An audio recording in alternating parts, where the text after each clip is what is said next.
नमस्कार. आज जरी खूप उत्साही वातावरण आहे आणि वर्धापन दिनासाठी आपण जमलेलो आहोत, 15वा वर्धापन दिन आहे, परंतु तरीसुद्धा अतिशय जड अंतःकरणाने मला आपल्याला एक दुःखद बातमी द्यायची आहे की जेव्हा आम्ही दिलासा सुरू केला तेव्हा फाउंडर मेंबर असलेल्या आणि कमिटीवरती सातत्याने अतिशय छान काम करणाऱ्या वसुधा पंडित यांचं आज सकाळी दुःखद निधन झालं आणि त्यांना आपण श्रद्धांजली वाहून मग आपला कार्यक्रम सुरू करणार आहोत. ओम पूर्णमिदं पूर्णात पूर्णमुदच्यते पूर्णस्य पूर्णमादाय पूर्णमेवावशिष्यते. ओम शांती शांती शांती. पराधीन आहे जगती पुत्र मानवाचा. आपलं सगळ्यांचंच आयुष्य खूप क्षणभंगूर आहे आणि असे प्रसंग येत राहतील, पण आपल्याला सर्वांना धैर्याने पुढे जायचं आहे. कारण वसुधाताईंनी खूप दिलासासाठी छान काम करून त्या गेलेल्या आहेत आणि त्यांच्या स्मृतीमध्ये आज आपण हा दिवस साजरा करूया. आजच्या कार्यक्रमाची रूपरेषा थोडीशी अशी आहे. सुरुवातीला पुढचा कार्यक्रम आणि वाढदिवस मीरा पेंडसे सांगतील आणि त्यानंतर कार्यक्रमाची प्रस्तावना विद्यमान अध्यक्षा बागेश्रीताई परीख ह्या करतील आणि मग सूत्र रश्मीताईंच्याकडे देण्यात येतील. असा हा आजचा कार्यक्रम आहे. आम्ही 15 वर्षात काय केलं आणि तुम्हाला काय दिलं आणि आम्ही त्यात यशस्वी झालो का नाही, अर्थात हे आपण ठरवणार आहात. आमच्या दृष्टीने आम्ही जे प्रयत्न केले ते आपल्यापुढे आम्ही मांडणार आहोत. धन्यवाद. नमस्कार. लोकमान्य सेवा संघाच्या सीमा जोशी दिलासा केंद्राच्या दिलासा शाखेला आज 15 वर्ष पूर्ण होत आहेत. त्याबद्दल सर्वप्रथम कार्यकारिणीचे आणि दिलासा सभासदांचे, ज्यांनी इतके वर्ष आम्हाला इतका पाठिंबा दिला आहे, त्याबद्दल सगळ्यांचे अभिनंदन आणि कौतुकसुद्धा. आणि सर्वांना संक्रांतीच्या शुभेच्छा. दिलासा ही ज्येष्ठ नागरिकांसाठी हे मुक्त व्यासपीठ आहे. ज्येष्ठांना एकत्र आणण्यासाठी, परस्परांशी संवाद साधण्यासाठी, विचार मांडण्यासाठी आणि इतरांचे विचार ऐकण्यासाठी आठवड्यातून एकदा दर गुरुवारी आपण भेटत असतो. अनेक विषय आपण इथे हाताळत असतो. अनेक चर्चा होत आहेत. सामाजिक, साहित्यिक, आरोग्यविषयक, कायदेविषयक, तसेच पर्यावरण, पर्यटन, आहार, कला, संगीत असे अनेक जेवढे विषय आहेत तेवढे आपण सगळे हाताळत असतो आणि त्याच्यावर चर्चा होत असते. आणि त्याच्याशिवाय मान्यवर व्यक्तींना आपण बोलावतो. त्यांची व्याख्यानं आपल्या सगळ्यांना खूप काही देऊन जातात. दिलासा ही ज्या वेळेला सुरुवात झाली तेव्हा हे एक छोटंसंच व्यासपीठ होतं. माझ्या आठवणीप्रमाणे सध्याचं जे जिम आहे लोकमान्य सेवा संघाचं, तिथे आमचं दिलासाचं काम चालायचं. तिथे बसून आम्ही मीटिंग्स वगैरे घेत होतो. 10 ते 15 जण भेटत असू आणि त्यातून मग पुढे मग पुलं गौरव सभागृहात भेटत असू. त्यावेळची उल्लेखनीय कामगिरी करणारे म्हणजे डॉक्टर नीला काळे. आज त्या नाही आहेत, पण त्यांचं महत्त्वाचं योगदान आहे ह्याच्यामध्ये. त्यानंतर वसुधा पंडित, शमा देवरे, कुठे गेल्या, उभ्या राहा, शमा देवरे, माणिक बोंद्रे, रश्मी फडणवीस, श्रीराम शिवडेकर, त्यानंतर मुकुंद सराफ, आशा कुलकर्णी, हे असे अनेक सभासद त्यावेळेला अगदी सुरुवातीपासून म्हणजे हे 15 वर्ष सतत कामगार होते. आणि ह्या सुरुवातीच्या काळामध्ये या सर्वांच्या आग्रहामुळेच मला दिलासामध्ये प्रवेश मिळाला. आणि मला पण तेव्हा असं वाटत होतं की जो अनुभव मला मिळालेला आहे एवढे वर्ष, त्याचा कुठेतरी लोकांना उपयोग व्हावा या दृष्टीने मी दिलासामध्ये जॉईन झाले आणि मग परत वळून पाहिलंच नाही मागे. त्यापासून ती सुरुवातच झाली. अनेक उच्च शिक्षित सभासद आम्हाला जॉईन झाले. दिलासामध्ये होणाऱ्या आनंदाचा आस्वाद घेताना असं आम्हाला जाणवलं की आपल्यासारखे वृद्धत्वाकडे झुकणारे बरेचसे असे वृद्ध असतील की ज्यांना अनेक समस्या असतील आणि आपण त्यांच्यापर्यंत जर पोचलो तर त्यांचं जे उर्वरित आयुष्य आहे ते आपण सुखकर काहीतरी अंशी करू शकू. ह्या दृष्टीने आम्ही एक सामाजिक बांधिलकी म्हणून हेल्पलाईनची सुरुवात केली. डॉक्टर नाव घ्यायला मला आवडेल, डॉक्टर आशिष देशपांडे ह्यांनी हेल्पलाईन सुरू करण्यामध्ये ह्यांचा पण पुढाकार होता आणि अनेक व्हॉलेंटियर्स मदतीला पुढे आले. त्यामुळेच आम्ही ही हेल्पलाईन सुरू करू शकलो. आणि एक जे बीज रोपलं होतं त्याचा हा वृक्ष झालेला आहे हे बघून समाधान वाटते. आज जवळजवळ 1000 लोक दरवर्षी आपल्या या सेवेचा उपयोग करून घेत आहेत. लोकमान्य सेवा संघाच्या कार्यकारिणीचा ह्यात खूप मोठा वाटा आहे. लोकमान्य निवासमध्ये फक्त आम्हाला जागाच दिली नाही एवढंच नाही तर त्यांनी प्रत्येक कार्यक्रम उचलून धरला, गौरव केला, पाठिंबा दिला. त्यांचे खूप खूप आभार. अजून एक आभार मानायचे ते म्हणजे दिलासाच्या देणगीदारांचे.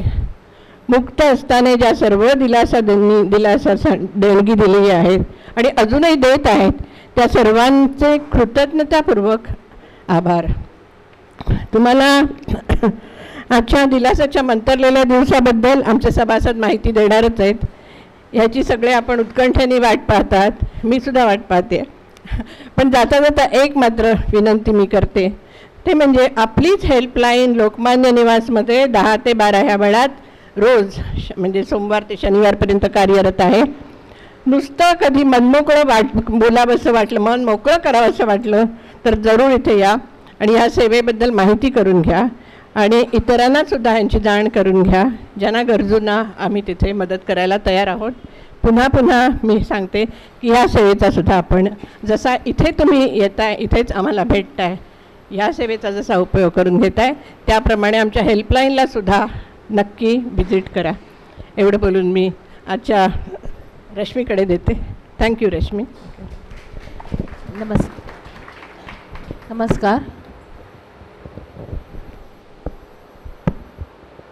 आपण एवढ्या मोठ्या उपस्थितीने आम्हाला कृतकृत्य केलेलं आहेच, पण मुख्य म्हणजे 15 वर्ष एखादी शाखा चालवणं आणि त्या शाखेचे जवळजवळ सगळे मिळून म्हणजे लोकमान्य सेवा संघासाठी केलेले, शहीद दिनासाठी केलेले, गणेशोत्सवात केलेले मिळून 620 कार्यक्रम झालेले आहेत.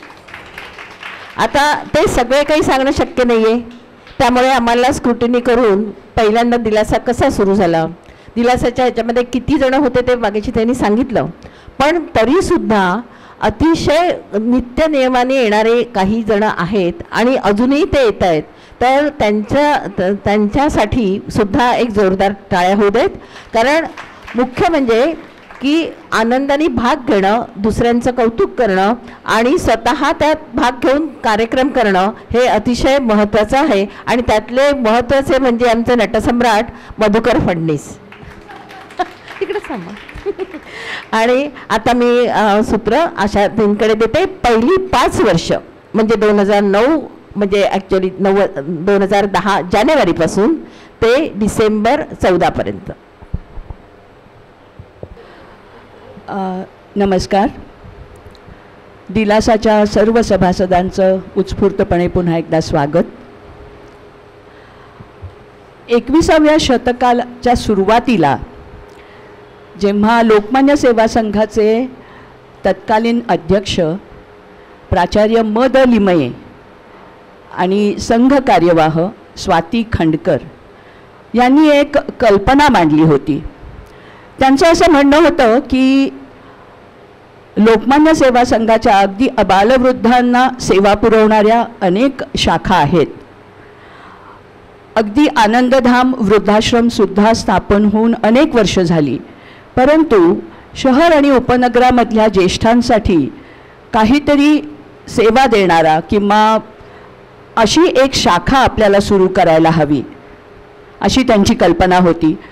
परंतु दुर्दैवाने अकाली ते दोघेही नाही आहेत, आता त्यांचं निधन झालं आणि मग ही कल्पना थोडीशी फाईलमध्ये बंद झाली म्हणा किंवा काही काळ मागे पडली.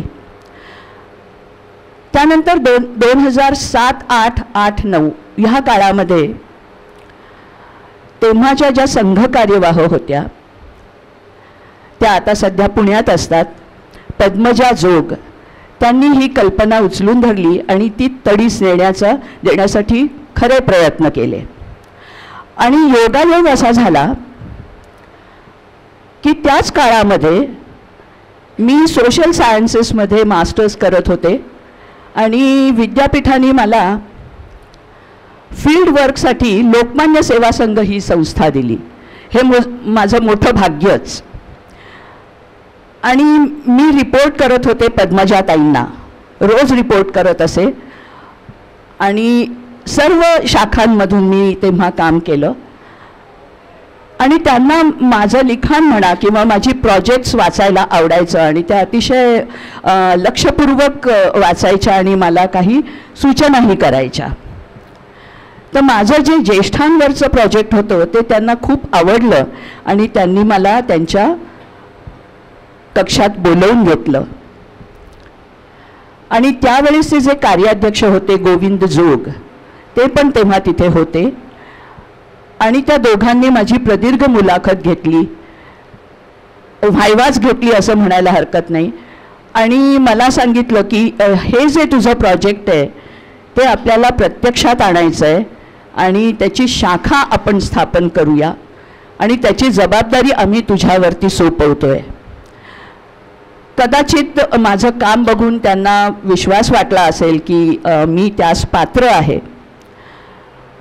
आणि त्याच वेळेस ऑक्टोबर 2009ला या ऑक्टोबर महिन्यामध्ये 2009च्या मी जेव्हा पाळणा घरामध्ये फील्डवर्क करत होते तेव्हा पद्मजाताईंनी माझी ओळख डॉक्टर रश्मीताई फडणवीस यांच्याशी करून दिली.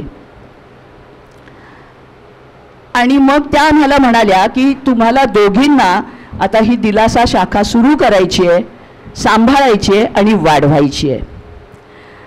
आणि हे जे शिवधनुष्य होतं ते आम्ही पेलायचं ठरवलं आणि लोकमान्य सेवा संघातर्फे पहिली कार्यकारिणी त्यांनी जाहीर केली आणि ती कार्यकारिणी रश्मी फडणवीस यांच्या अध्यक्षतेखाली होती. पहिल्या अध्यक्षा, फाउंडर प्रेसिडेंट ज्याला आपण म्हणू शकतो. आणि कमिटीमध्ये कार्यकारिणीमध्ये जे होते ते सगळे पार्लेकरच होते, त्यामुळे एकमेकांना ओळखत होते.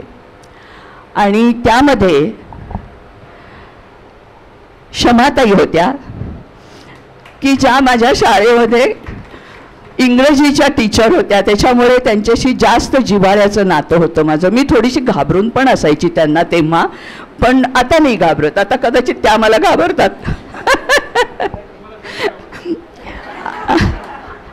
आणि आणखीन जे सभासद होते तर मी आणि क्षमाताई तेव्हा लोकमान्य सेवा संघाच्या कार्यकारिणीवर होत्या आणि म्हणून त्यांच्याकडे दिलासाच्या शाखेची जबाबदारी देण्यात आली होती. मग मी आणि क्षमाताईंनी कार्यवाह म्हणून जबाबदारी सांभाळली आणि आमच्याबरोबर डॉक्टर चारुशीला ओक, त्याच्यानंतर वसुधा पंडित आणि लक्ष्मण देवरे. दुर्दैवानी आज हे तिघही नाही आहेत, पण आम्ही तिघी इथे उपस्थित आहोत. 6 पैकी तिघीजणी आम्ही आज 15व्या वर्धापन दिनाला उपस्थित आहोत. अशा प्रकारे ही कार्यकारिणी काम करायला लागली. त्यानंतर जवळजवळ जानेवारी 2010 पर्यंत ह्या 7-8 महिन्यामध्ये आमच्या 7-8 तरी मीटिंग झाल्या असतील आणि त्याला आम्ही राऊंड टेबल कॉन्फरन्स असं नाव दिलं होतं, कारण की लोकमान्य सेवा संघाच्या ऑफिसमध्ये गोल टेबल आहे, तिथे आमची ती मीटिंग असायची आणि त्याच्यामुळे आमच्या किती राऊंड टेबल कॉन्फरन्सेस झाल्या असं आम्ही मोजायचो. आणि त्यानंतर कार्यकारिणीच्या मार्गदर्शनाखाली आम्ही दिलासाची उद्दिष्ट, दिलासाचं काय ध्येय असेल, कार्यप्रणाली काय असेल, कार्यक्षेत्र काय असेल, ह्या सर्व याच्यावरती चर्चा करून आम्ही ठरवलं की आता अशा प्रकारे आपण दिलासाचं कार्यक्षेत्र वाढवायचं आहे. आणि 16 जानेवारी 2010 रोजी दिलासा शाखेचं उद्घाटन झालं आणि ते उद्घाटन मनोवैज्ञानिक प्राध्यापिका प्रतिमा हवालदार यांच्या हस्ते झालं आणि त्यावेळेस डॉक्टर आशिष देशपांडे हे अध्यक्षीय पदावर होते. त्यांचं अध्यक्षीय गोविंद जोगसुद्धा होते, तेव्हा कार्याध्यक्ष होते आणि अशा प्रकारे दिलासाची सुरुवात झाली.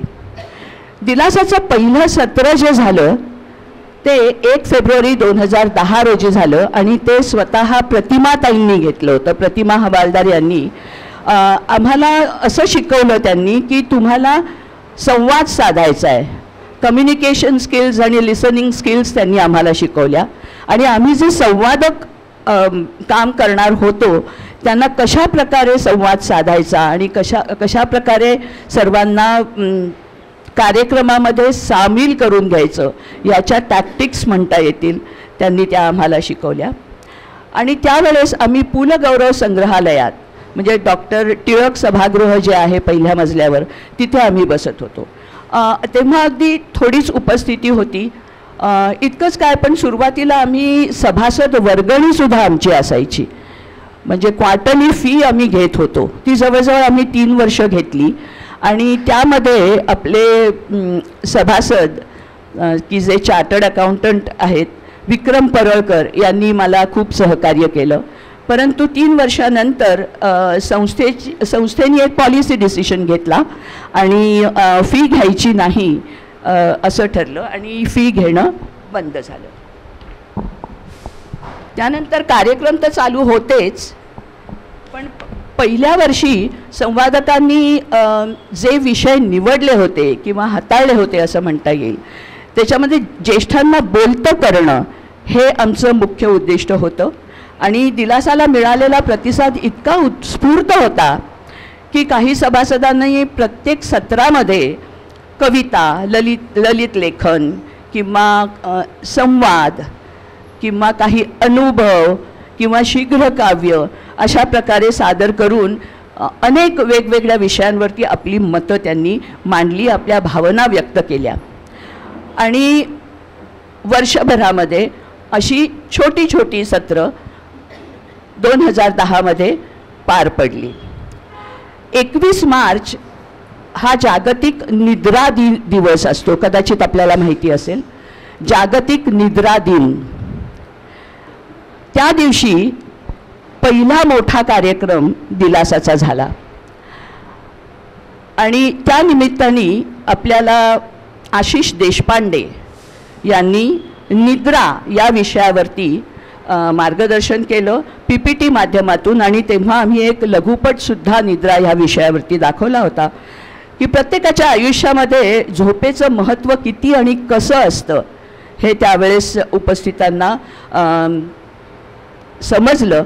आणि हा दिलासाचा पहिला मोठा कार्यक्रम होता की जो लोकमान्य सेवा संघाच्या गोखले सभागृहात झाला होता. त्यानंतर 3 फेब्रुवारीला दिलासाचा पहिला वर्धापन दिन साजरा झाला. 16 जानेवारीला काही कारणास्तव होऊ शकला नव्हता आणि तेव्हा किती सभासद होते, साधारण 35-40 असतील. आम्ही सगळ्यांना सदाफुलीची रोपं दिली होती पहिल्या वर्षी आणि सगळ्यांचं आता ते शक्य नाही आहे कारण एवढी रोपं आणणं आणि देणं इट इज नॉट. तर तो पण कार्यक्रम असा पहिला वर्धापन दिन मला आठवतोय, तो छान झाला. त्यानंतर शाखेच्या कार्यकारिणी सभासदांनी खास वेळ देऊन अगदी पूर्वतयारीने प्रत्येक सत्राचं आयोजन केलं होतं. चौफेर विषयांची निवड केली होती आणि प्रत्येक सभासदाला अनुभवावरून बोलतं करायचं हे आमचं उद्दिष्ट होतं आणि त्यावरच आम्ही भर दिला होता. आणि बघता बघता सर्वांनाच इतकी गोडी निर्माण झाली की मोकळेपणाने छान नातं सगळ्या सभासदांमध्ये तयार व्हायला सुरुवात झाली की जे आत्तासुद्धा आपण पाहतो. नंतरच्या वर्षात ज्या विविध विषयांची निवड आम्ही सत्रांसाठी केली होती त्याच्यामध्ये मानसिक आरोग्य सप्ताहानिमित्त आम्ही कार्यक्रम केले होते. त्यामध्ये संवाद साधणं, ऐकणं आणि बोलणं ह्याविषयी आम्ही विशेष कार्यक्रम घेतले होते. त्यानंतर छोटे छोटे शब्द पण त्याच्यावरती सुद्धा कार्यक्रम होऊ शकतात, जसं दखल, खिडकी, आनंदाचा शोध, माझी प्रेरणास्थाने, मन वढाय वढाय, वार्धक्य, मृत्यूपत्र, गीत रामायणातील व्यक्तिरेखा, असे अनेक विषय आम्ही त्या काळामध्ये हाताळले. तसंच जे आम्ही दिन साजरे करायचो त्यामध्ये जागतिक विनोद दिन, जोक्स तो दिवस, त्याच्यानंतर जागतिक ग्रंथ दिन, हे विशेष कार्यक्रमांमधून आम्ही सादर केले. त्यानंतर परदेशी असलेल्या मुलांच्या बाबतीत वृद्ध पालकांच्या समस्या या विषयावरती डॉक्टर बकुल ध्रुव यांनी विवेचन केलं. त्यानंतर आणखीन जे विषय होते ते मौन, पंढरीची वारी, इतकंच काय, पण नर्मदा परिक्रमा करून ज्यांनी पुस्तक लिहिलंय असे प्राध्यापक सुधाकर साठेसुद्धा आपल्याकडे येऊन गेले, मुद्दाम ते बडोद्याहून आले होते. अशा मान्यवरांची व्याख्यानं त्यावेळी झाली होती. या जोडीला कधी काव्य वाचन व्हायचं, विनोदी किस्से, चित्रांवरून गाणी ओळखायची, अंताक्षरी, साहित्यिक आणि मनोरंजक असे अनेक कार्यक्रम, आणि त्यातून आम्हाला सभासदांमधलं टीम स्पिरिट खूप प्रकर्षाने जाणवलं. त्यानंतर जे आरोग्याविषयी आम्ही जे कार्यक्रम केले त्यामध्ये हाडांचा ठिसूळपणा व उपचार पद्धती, तुम्ही आणि तुमचे हृदय, हाडांचा ठिसूळपणावरती डॉक्टर मिलिंद पाडगावकर बोलले. त्यानंतर तुम्ही आणि तुमचे हृदय यावर शेखर आंबर्डेकर बोलले. तसंच जागतिक निद्रा दिनाच्या दुसरं सत्र आम्ही घेतलं होतं दुसऱ्या वर्षी, आणि ते सुद्धा अतिशय वेगळं होतं. संस्थेच्या गणेशोत्सवामध्ये या वर्षापासून 2010 या वर्षापासून आम्हाला कार्यक्रम करण्यासाठी लोकमान्य सेवा संघाच्या कार्यकारिणींनी विनंती केली होती, आणि आमचा लोकमान्य सेवा संघाच्या गणेशोत्सवामध्ये जो पहिला कार्यक्रम झाला आपला दिलासाचा, तो होता अनुभूती नवरसांची, आणि त्या कार्यक्रमाला अतिशय उत्स्फूर्त प्रतिसाद मिळाला होता. त्यानंतर पुढच्या वर्षी जे आम्ही विषय हाताळले त्यामध्ये यशस्वी वृद्धत्व आणि मेंदूची कार्यशाळा, बँकिंगमधील मानवी चेहरा यावरती लक्ष्मण देवरे बोलले होते, युवराज सिंग बोलले होते मेंदूची कार्यशाळावर. सह्याद्री वाहिनीच्या हलो सखीवरती आपल्या सभासदांपैकी एक त्यांचा इंटरव्ह्यू झाला होता, त्याबद्दल त्यांनी त्यांचे अनुभव सांगितले. माणिकताई बोंद्रे. कर्करोगासंबंधी जागरूकतावरती इंडियन कॅन्सर सोसायटी आपल्याकडे आली होती. त्यानंतर गुरुपौर्णिमेनिमित्त गुरुमहात्म्य, डोळ्यांची निगावरती डॉक्टर अथणीकर बोलले होते. नेत्रदान श्रेष्ठदानवरती डॉक्टर योगेश शहा जे नेत्र मंदिरचे आहेत ते बोलले होते. अशा प्रकारे अनेक मान्यवरांची कार्यक्रम आम्ही सादर केले. यावर्षी वादविवादसुद्धा खूप रंगले, आणि त्या वादविवादांचे वेगवेगळे जे विषय होते त्यामध्ये सामान्य माणूस देशभक्तीत कमी पडतो की नाही हा विषय एक दिला होता. लिव्ह इन रिलेशनशिप योग्य की अयोग्य हा सुद्धा एक कॉन्ट्रोवर्शियल म्हणावा लागेल विषय दिला होता. टी व्ही पाहणे इष्ट की अनिष्ट हा सुद्धा एक विषय होता, आणि याच्यावरती छान चर्चा रंगल्या होत्या. याचबरोबर पुस्तक परीक्षण, प्रवास वर्णन, अनुभव कथन या माध्यमातून सुद्धा आम्ही अनेक सत्रांची जुळवाजुळव केली. 2011च्या गणेशोत्सवामध्ये आम्ही एक विशेष कार्यक्रम सादर केला होता, तो म्हणजे पु ल आणि सुनीताबाईंचे सहजीवन, एक श्रीमंत मुक्तांगण. आणि हा कार्यक्रम इतका उत्तम झाला होता आणि सगळ्यांना इतका तो भावला होता की जीवन विकास केंद्राच्या ग्रंथालयाने आम्हाला विनंती केली की हा कार्यक्रम आमच्याकडे पुन्हा सादरीकरण त्याचं पुन्हा झालं.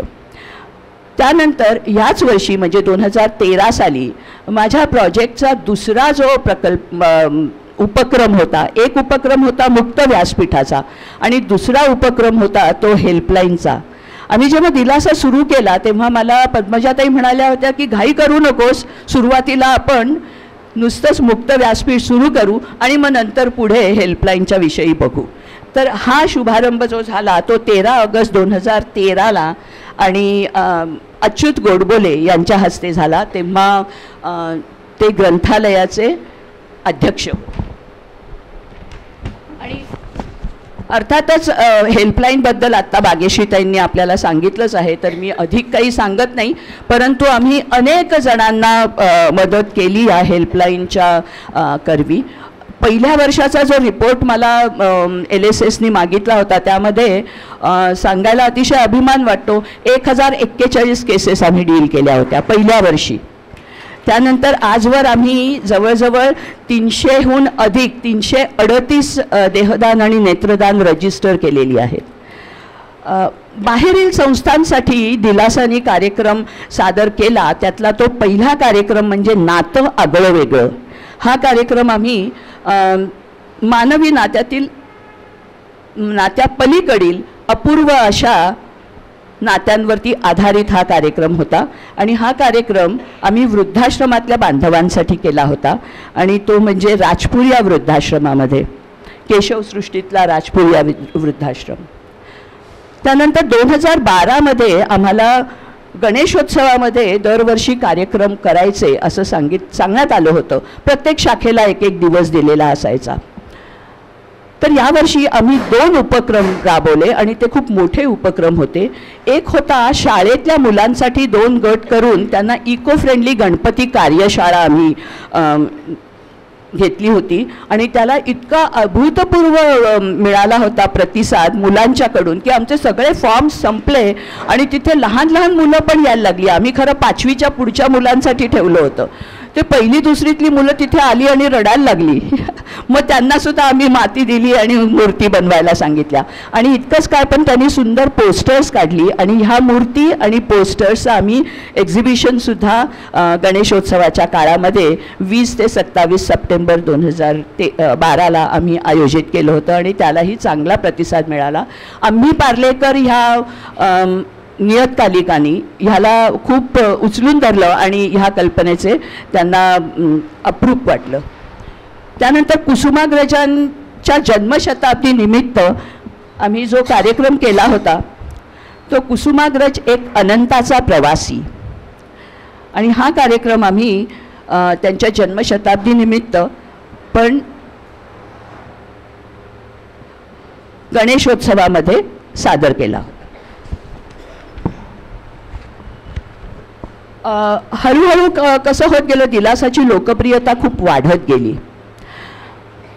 आणि मग त्यामुळे LSSच्या कार्यकारिणीने आम्हाला सांगितलं की आता असा निर्णय घेतला आहे की 2 शाखांचे संयुक्त कार्यक्रम घ्यायचे.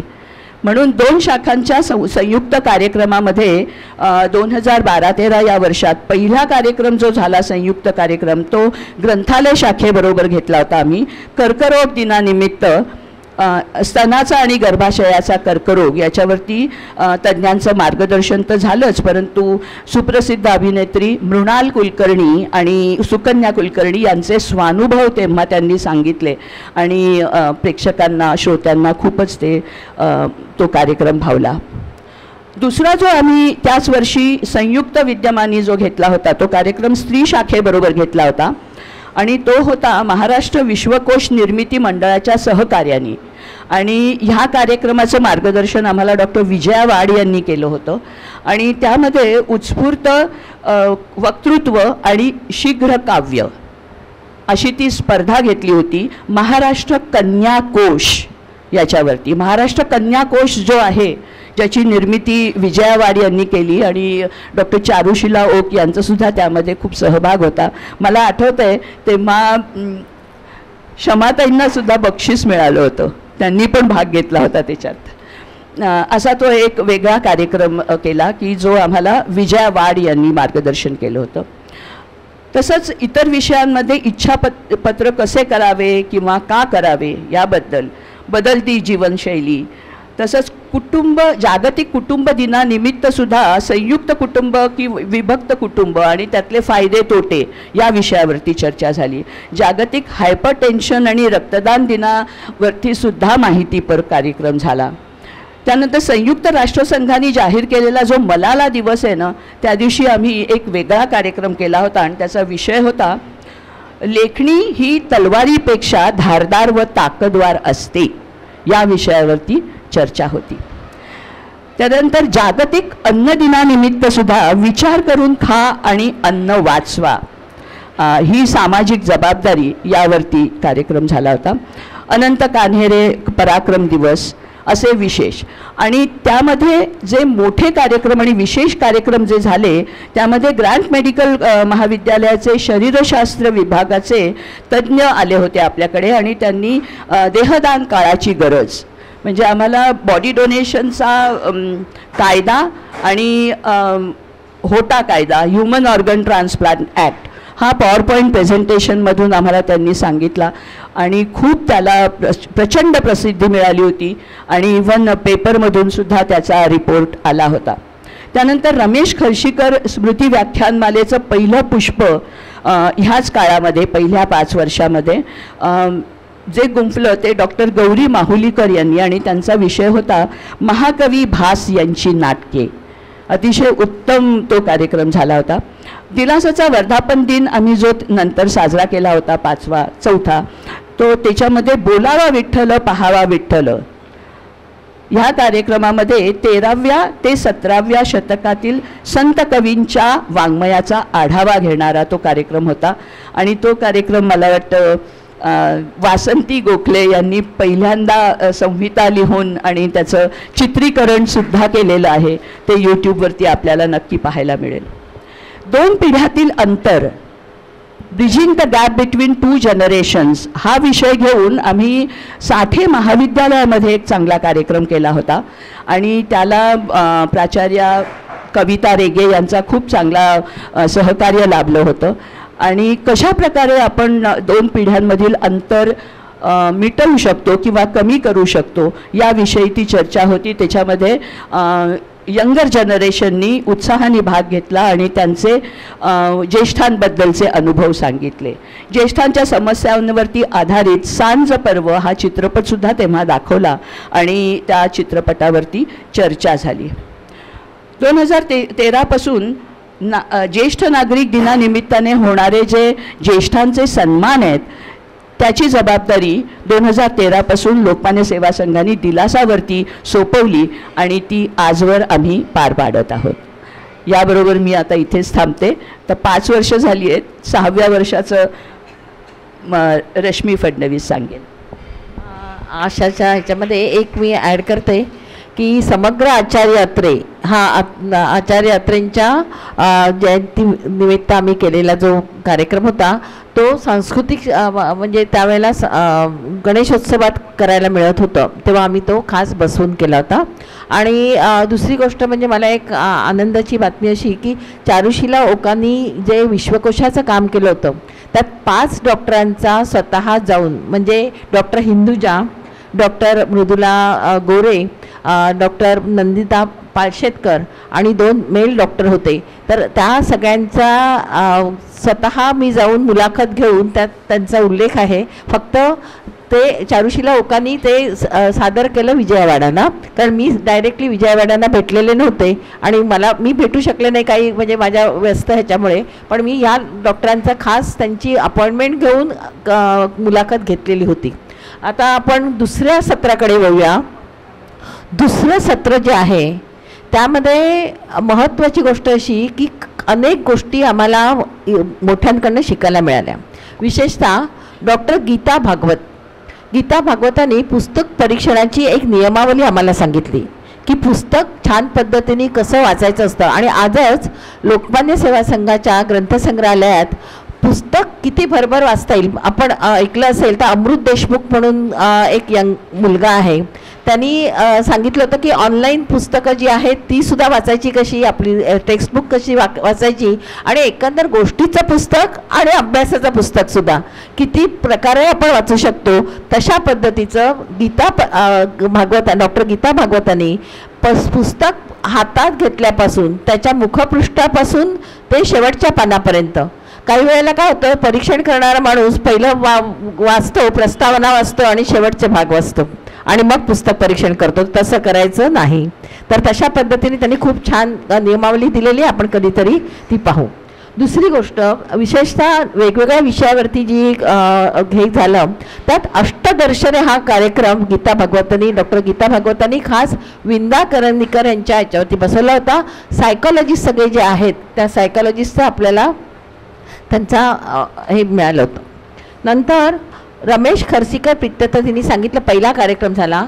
दुसरा कार्यक्रम भरतमुनींचे नाट्यशास्त्र डॉक्टर आसावरी भट यांनी केलेला आहे. नंतर तिसरा आर्य चाणक्यवरती डॉक्टर आसावरी बापट यांनी त्यांच्या स्मृतिप्रित्यर्थ केलेला होता. आणि सांगायला हे वाटतं की क्षमाताईंचे ते मोठे भाऊ होते म्हणा. आणि नंतर ऑरिगॅमी म्हणून आहे, जसं आपण म्हणतो की सगळ्याच कला यायला पाहिजेत, मग ऑरिगॅमी का नको, म्हणून ऑरिगॅमीवरती श्रीकांत भिडेंनी सांगितलं होतं. जिजाऊ म्हणून एक छान झाला होता. तारा अभ्यंकरांनी नाट्य अभिनय कसं करायचा हे शिकवलं होतं. आणि त्यानंतरचा एक जो कार्यक्रम होता तो लक्षभेदी आर्थिक योजना. मला असं वाटतं त्यावेळेला हे झालं होतं, कदाचित मला आठवत नाही, पण काहीतरी आर्थिक योजनेमध्ये बदल झाला होता.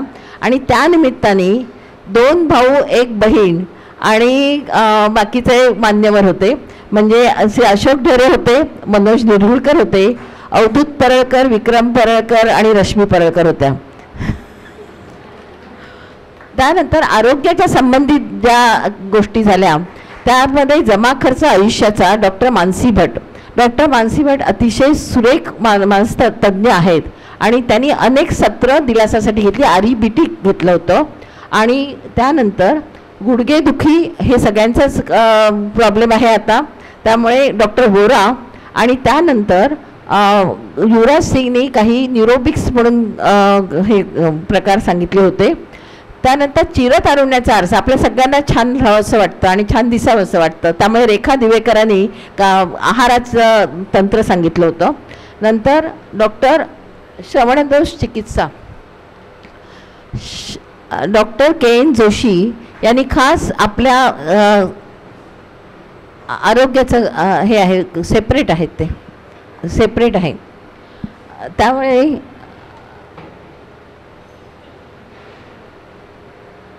त्यांनी श्रवणदोष चिकित्सा डॉक्टर कृष्णा जोशी आणि उतार वयातील विस्मरण अशा श्रवणदोष चिकित्सेचा एक महत्त्वाची गोष्ट म्हणजे त्यांनी आपली टेस्ट करून आपल्याला काय काय रिक्वायरमेंट आहेत किंवा कशा पद्धतीने आपण डॉक्टरकडे गेलं पाहिजे हे सांगितलं होतं आणि सगळ्यांची तपासणी केली होती. नंतर दुसरं जे होतं ते डॉक्टर हे उतार वयातील विस्मरण, तर ते डॉक्टर नव्हते पण अजित कदम म्हणून होते, ते संस्था चालवतात, तर त्यांनी आपल्याला खास त्याचं हे सांगितलं होतं. तसंच निरामय वार्धक्य हे शुभा थत्ते यांचं होतं. आणि पावसाळ्यातील आहार आणि आजार उपचार याच्यावरती डॉक्टर संजीवनी राजवाडे. आणि नंतर जसं आपण गुडघ्याचे कार्यक्रम अतिशय बहुतेकदा अनेक कार्यक्रम म्हणजे महिन्याला एक कार्यक्रम अशा पद्धतीने आरोग्याचे कार्यक्रम होत असत. त्यावेळेला आपल्याकडे डॉक्टर संजीवनी राजवाडे येत होत्या. तसंच डॉक्टर शैलजा सबनीसांनी संधिवातावरती बोलू काही विशेषतः हेल्पलाईनच्या संदर्भात काही कार्यक्रम झाले. ते असे होते की अवयवदान आणि जाणीव जागृती, ज्यांचं स्वतःचं यकृत रोपण झालेलं आहे ते डॉक्टर अनिल सूचक. आणि त्यानंतर doctor Molina Khanna, doctor Umesh Khanna यांनी सांगितलं होतं की अवयवदानाची जाणीव जागृती का होण्यास हवी आणि कधी आणि कसं आपण चालू करू शकतो ती. तसंच त्यावरती अवयवदानावरती बोलू काही म्हणून डॉक्टर रोहिणी बडवे यांनी दुसरं सत्र घेतलं होतं. आणि विज्ञान कथा म्हणून क्षितिज देसाई म्हणून आहे. नंतर झाकली मूठ म्हणून ऑनलाईन दिलासाच्या म्हणजे ऑनलाईन दिलासा नव्हतं, ऑनलाईन कार्यक्रमामध्ये डॉक्टर संध्या आलाटनी केलं होतं. मदर्स डेवरती डॉक्टर रश्मी फडणवीस यांनी केलं होतं. पण यातील महत्त्वाचं म्हणजे निरामय वार्धक्य जे डॉक्टर शुभा थत्तेंनी घेतलं होतं ते त्यांनी बरोबर कशा पद्धतीने तुम्ही राहिलं पाहिजे, वृद्धाश्रमामध्ये सुद्धा गेलेल्या व्यक्तींना आपलं मानसिक आरोग्य कसं ठेवायचं हे अतिशय चांगल्या पद्धतीने सांगितलं होतं. आता मला असा त्या ह्याच्यामध्ये महत्त्वाची गोष्ट म्हणजे श्रीराम शिवदेकरांनी अनेक कार्यक्रम केले होते. तर त्यातील मुख्य म्हणजे नर्मदा परिक्रमा ते करून आले होते, तर नर्मदा दर्शन म्हणून त्यांनी सांगितलं. नंतर त्याच्या पुढचं आहे रामायणातील वैविध्य. रामायणावरती अनेक 3-4 कार्यक्रम झाले, रामायणावरती बोलू काही झाले. नंतर हां, आता हा जो कार्यक्रम आहे बॉलिवूड तो हॉलिवूड तो बॉलिवूड, देवश्री शिवदेकर आल्या होत्या. त्या ट्रेनिंगला गेल्या होत्या युनिव्हर्सल स्टुडिओमध्ये. आणि तिकडे गेल्यानंतर जेव्हा आपल्याला काय काय प्रकाराने काय तर इतरांच्या प्रतिक्रिया येतात आणि आपण काय शिकायचं, तर ते त्यांनी सांगितलं आणि बकेट लिस्ट म्हणून केलं होतं. तसंच यांचा पोपटपंची हा जो कार्यक्रम आहे शिवदेकरांचा, तो तुम्ही यूट्यूबवरती सुद्धा पाहू शकता. नंतरचा कार्यक्रम आहे व्हॉट्सॲप आगळं वेगळं. तर त्या व्हॉट्सॲप आगळं वेगळं ह्याच्यामध्ये अनेक प्रकारचे व्हॉट्सॲपचे पैलू घेतले होते. नुसते तुम्हाला येणारे शुभ संदेश, येणारे इतर संदेश, नंतर खरंच येणारे विनोदी असलेले काही हे कथाकथन किंवा कथासुद्धा कशा वेगळ्या होऊ शकतात ते. रामरक्षावरती मगाशी मी सांगितलं, रामायणातील वैविध्याबरोबर श्री रामरक्षा एक चिंतन आणि अनेक रामायणांवरती बोलू काही, म्हणजे रामायण जे आहे ते. आता पत्रप्रपंच ह्याच्यावरती मला बोलायचं आहे की ह्या पत्रप्रपंचामध्ये जे तुम्हाला दिसतंय ते जे काय आहे ते पत्रप्रपंच हा सगळ्या लोकांनी मिळून काढलेला, दिलासाच्या लोकांनी पत्र लिहून मित्राला लिहिलं, कोणी वृक्षाला लिहिलं, कोणी नदीला लिहिलं, कोणी कावळ्याला लिहिलं, कोणी म्हणजे अक्षरशः वेगवेगळ्या पद्धतीचं. आणि ते पत्रप्रपंच पुस्तक आणायला मी विसरले, पण तुम्ही पाहू शकाल की त्यात एक लिहिलेलं होतं की त्यात प्रस्तावनेत जे काही लिहिलेलं प्रस्तावनेत म्हटलं होतं की 15 पैशाचं, आणि हे योगेंद्र पारीख यांच्या सौजन्याने झालं होतं, कारण पुस्तकाला खर्च हा येतो, ते आर्थिक नियोजन त्यांनी केलं होतं. आणि ते विशेष म्हणजे आपण समर्पित करतो आपल्या आईला किंवा कोणाला, पण हे पोस्टमनला समर्पित केलेलं पुस्तक आहे. आणि ह्या वेळेला असं होतं की 15 पैशाचं पोस्टकार्ड खुशाली कळवत होतं, 15,000च्या मोबाईलला त्याची आता सर नाही. आणि त्याचा ताजा कलम होता, प्रस्तावनेतला ताजा कलम होता, एकाच शब्दाने सुरुवात होते प्रार्थनेची, एकच आशा आत्म्यास बळ देते, एकाच स्पर्शाने मन हेलावतं, एक मोलाचा उद्गार समाधान देतो, एकाच व्यक्तीमुळे आयुष्य बदलतं आणि एकाच पत्राच्या मजकुराने मन हेलावतं आणि संवाद साधले जातात. आता पुढे पाहू हा रामायण. ते आता विशेषतः श्रीराम शिवदेकरांनी जे लेह लडाख, अमरनाथ यात्रा असे अनेक प्रवासी वर्णनाचे जे काही हे केलं, संकलन केलं होतं, त्यात स्कॅन्डिनेव्हिया म्हणून नीलम वराडकरांनी केलं होतं त्याच्यानंतर. आणि ह्यात विशेष म्हणजे आपण जिकडे जातो तिकडे नक्की काय बघायचं आणि कशी फोटोग्राफी करायची हे अतिशय महत्त्वाचं होतं. आता आपण वृद्धाश्रम संस्था संमेलनाकडे वळूया. हां, तर वृद्धाश्रम संस्था संमेलन ह्याच्यासाठी होतं की 27 वृद्धाश्रम नाही, ज्येष्ठ नागरिक संमेलनाला आपण बोलवलं होतं. वृद्धाश्रम संस्था संमेलन मला वाटतं नंतरच्या ह्याच्यामध्ये येतं. तर त्यांना बोलवून आपण त्यांच्याविषयी माहिती गोळा केली होती आणि त्या संस्था आपल्याशी संलग्न व्हाव्या असं चॅरिटी कमिशनरला वाटलं होतं, म्हणून आपण बोलवलं होतं. तर 27 पैकी 17 संस्था बोलल्या होत्या की त्यांच्याकडे काय काय चालतं आणि कशा कशा प्रकारचे उपक्रम आहेत. तर त्यावेळेला जेव्हा मदत केली होती त्यांचं तुम्ही बघताय की कोण कोण आहेत ते. अंजलीताई शृंगारपुरे आता आलेले आहेत. अंजलीताई उभ्या राहा जरा 2 मिनटं. आणि वैशाली पाताळे तर पुण्याला आहेत. आणि आशा आणि मी तर बघितली. अंजलीताई उभ्या राहा जरा 2 मिनटं उभ्या राहा फक्त, कारण कोणाला माहिती आहे तुम्ही फार कमी वेळा येता. त्याच्यानंतर मगाशी मी सांगितलं हॉलिवूड टू बॉलिवूडमध्ये तिने बकेट लिस्ट म्हणून पिक्चर केला होता त्या मुलींनी, देवश्री शिवडेकरांनी. त्यानंतर विशेष म्हणजे आपल्या दिलासा सदस्यांनी केलेले कार्यक्रम महत्त्वाचे आहेत. जरा कळू दे तशीच. भजन संध्या, शरदाचे चांदणे, अंधारातील शलाका, आपली राशी बुटालांनी केले होते, सुजाता बुटाला. विनोदाची ऐशी तैसी, माझी स्वातंत्र्याची कल्पना, तेथे कर माझे जुळती, प्रत्यक्षाहून प्रतिमा उत्कट, वात्सल्य सिंधू आई हा ठोसरांनी केलेला कार्यक्रम होता. अंतर आडगाणी, गोडगाणी आणि नंदूची फुले हा अनिल हर्डीकरांनी केलेला होता. दीपोत्सव, स्वरसंध्या, हास्यकल्लोळ, कथाकथन, नवरसांची अनुभूती, भाव माझ्या मनीचा हा मानसी आपटेंनी केलेला होता. साहित्य दरबारातील स्त्रीरत्न आणि कथाकथन. आता ह्यात वैशिष्ट्य म्हणजे की ज्या वेळेला आपण म्हणतो की विशेष नाट्यप्रवेश हा एक त्याच्यामधला एक महत्त्वाचा होता आणि मी मधुकर फडणीस यांना नाट्यप्रवेशासाठी आमंत्रित करते. ते नटसम्राटमध्ये बोलतील, कारण आपण गणेशोत्सवात जे कार्यक्रम करायचं तर त्याचा आपण नंतर मी तुम्हाला दाखवते नंतर किती जण भाग घ्यायचे ते, पण आता नटसम्राट ऐकूया. मी चोरी केली, मी पैसे चोरले,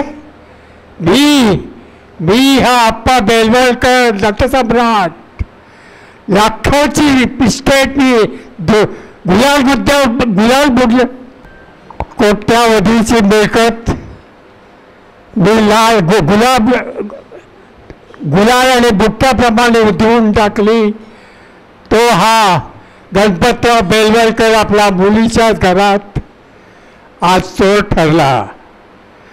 चालणार तुला खरंच का वाटतं मी चोरी केली, मी पैसे चोरले? या माझ्या कार्तीला माहिती आहे की तिच्या बापाच्या कोणाला हात नाही, पाय नाही, नुसता लोळा पांगळा तो वडाराने अर्धवट चिरलेले डुकराचं धड धडधडीत पडतं. अरे कशासाठी जगतो होता मी, कशासाठी जगतोय? To be or not to be, that is the question. हा एकच सवाल आहे, आम्ही जगावं का मरावं?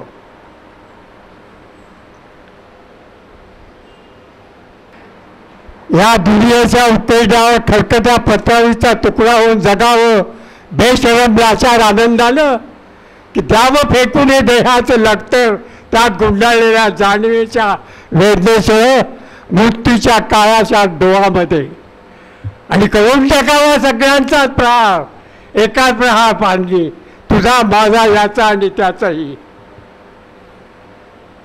मृत्यूच्या महासर्पाने असा डंक मारावा की त्यानंतर येणाऱ्या निद्रेला नसावा जागृतीचा किनारा.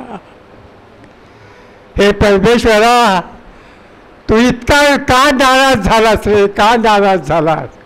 एकीकडे ज्याला आम्ही जन्म दिला ते आम्हाला विसरतात, तर दुसरीकडे ज्याने आम्हाला जन्म दिला तो तूही आम्हाला विसरतोस. मग हे विस्कटलेल्या हालाचे सापळे घेऊन हे करुणा करा. आम्ही कुणाच्या पायावर डोकं आदरायचं रे, कुणाच्या पायावर डोकं आदरायचं? अरे कुणी घर देतं का? घर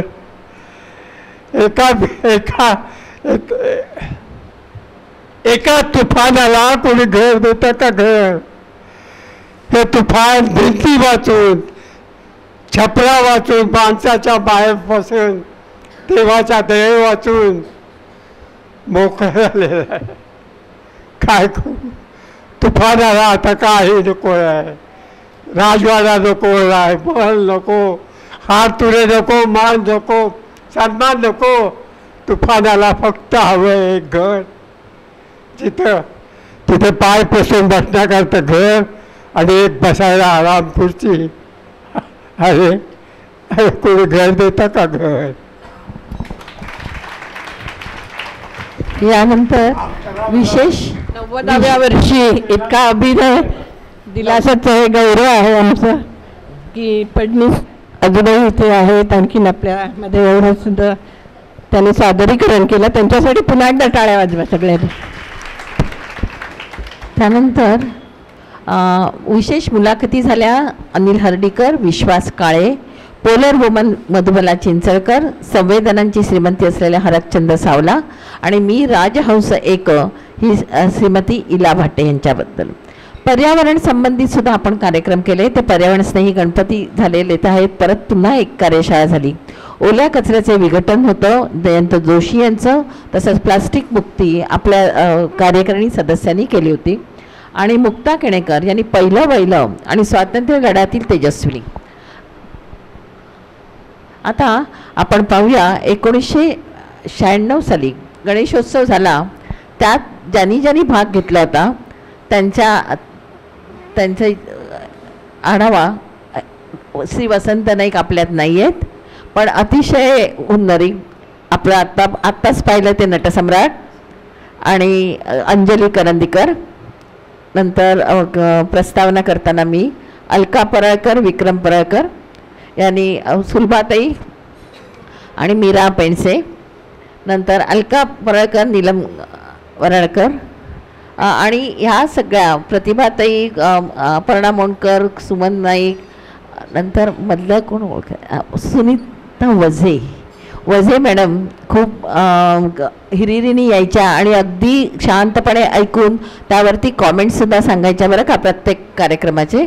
नंतर सुलभा पाठारे, नेहमीच हॅपी गो लकी. नंतर नटसम्राट हा श्रोतृवृंद बघूया आपण.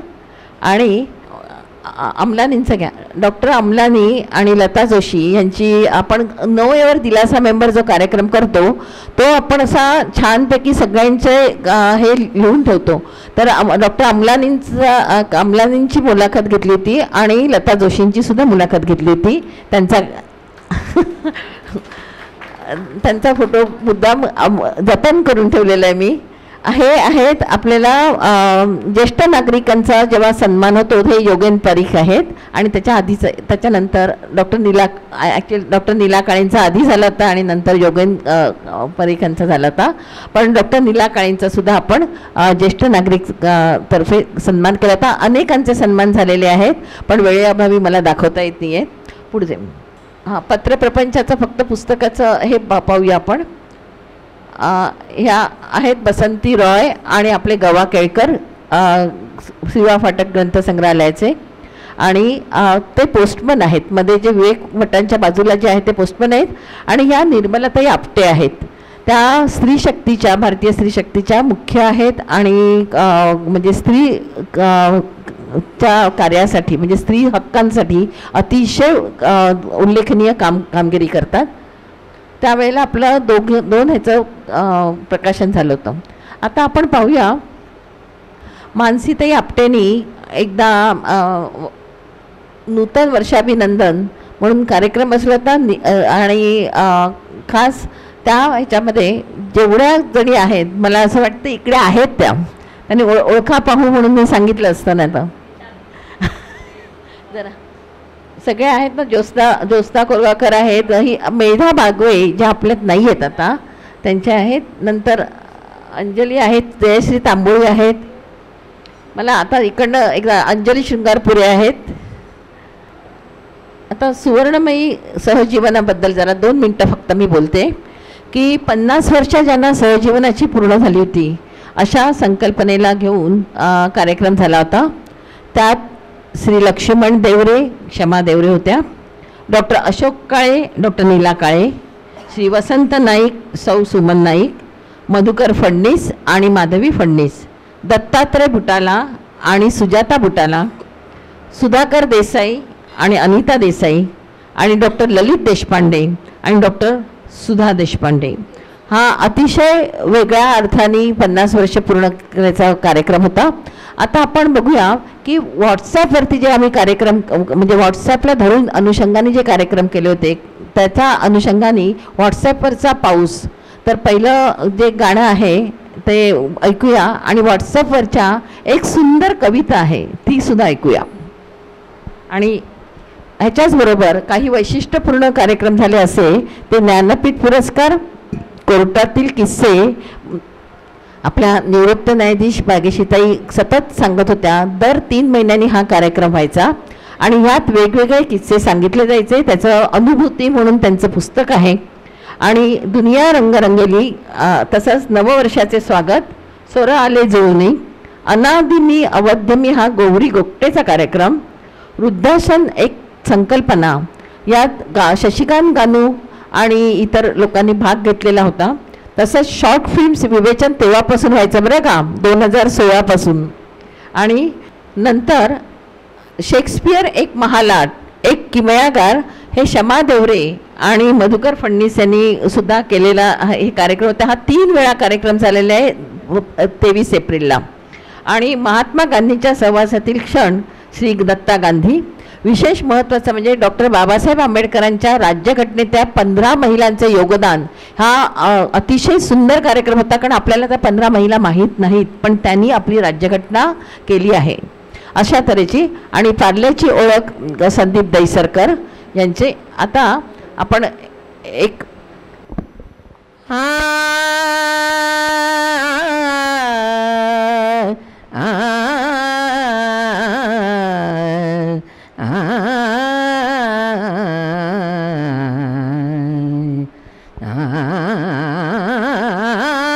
घन घन माला नभी दाटल्या कोसळती धारा,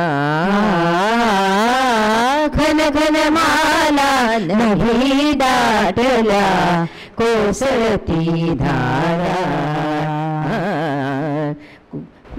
के कारव करी मोर काननी उभवनंच पिसारा, घन घन माला नभी दाटल्या कोसळती धारा,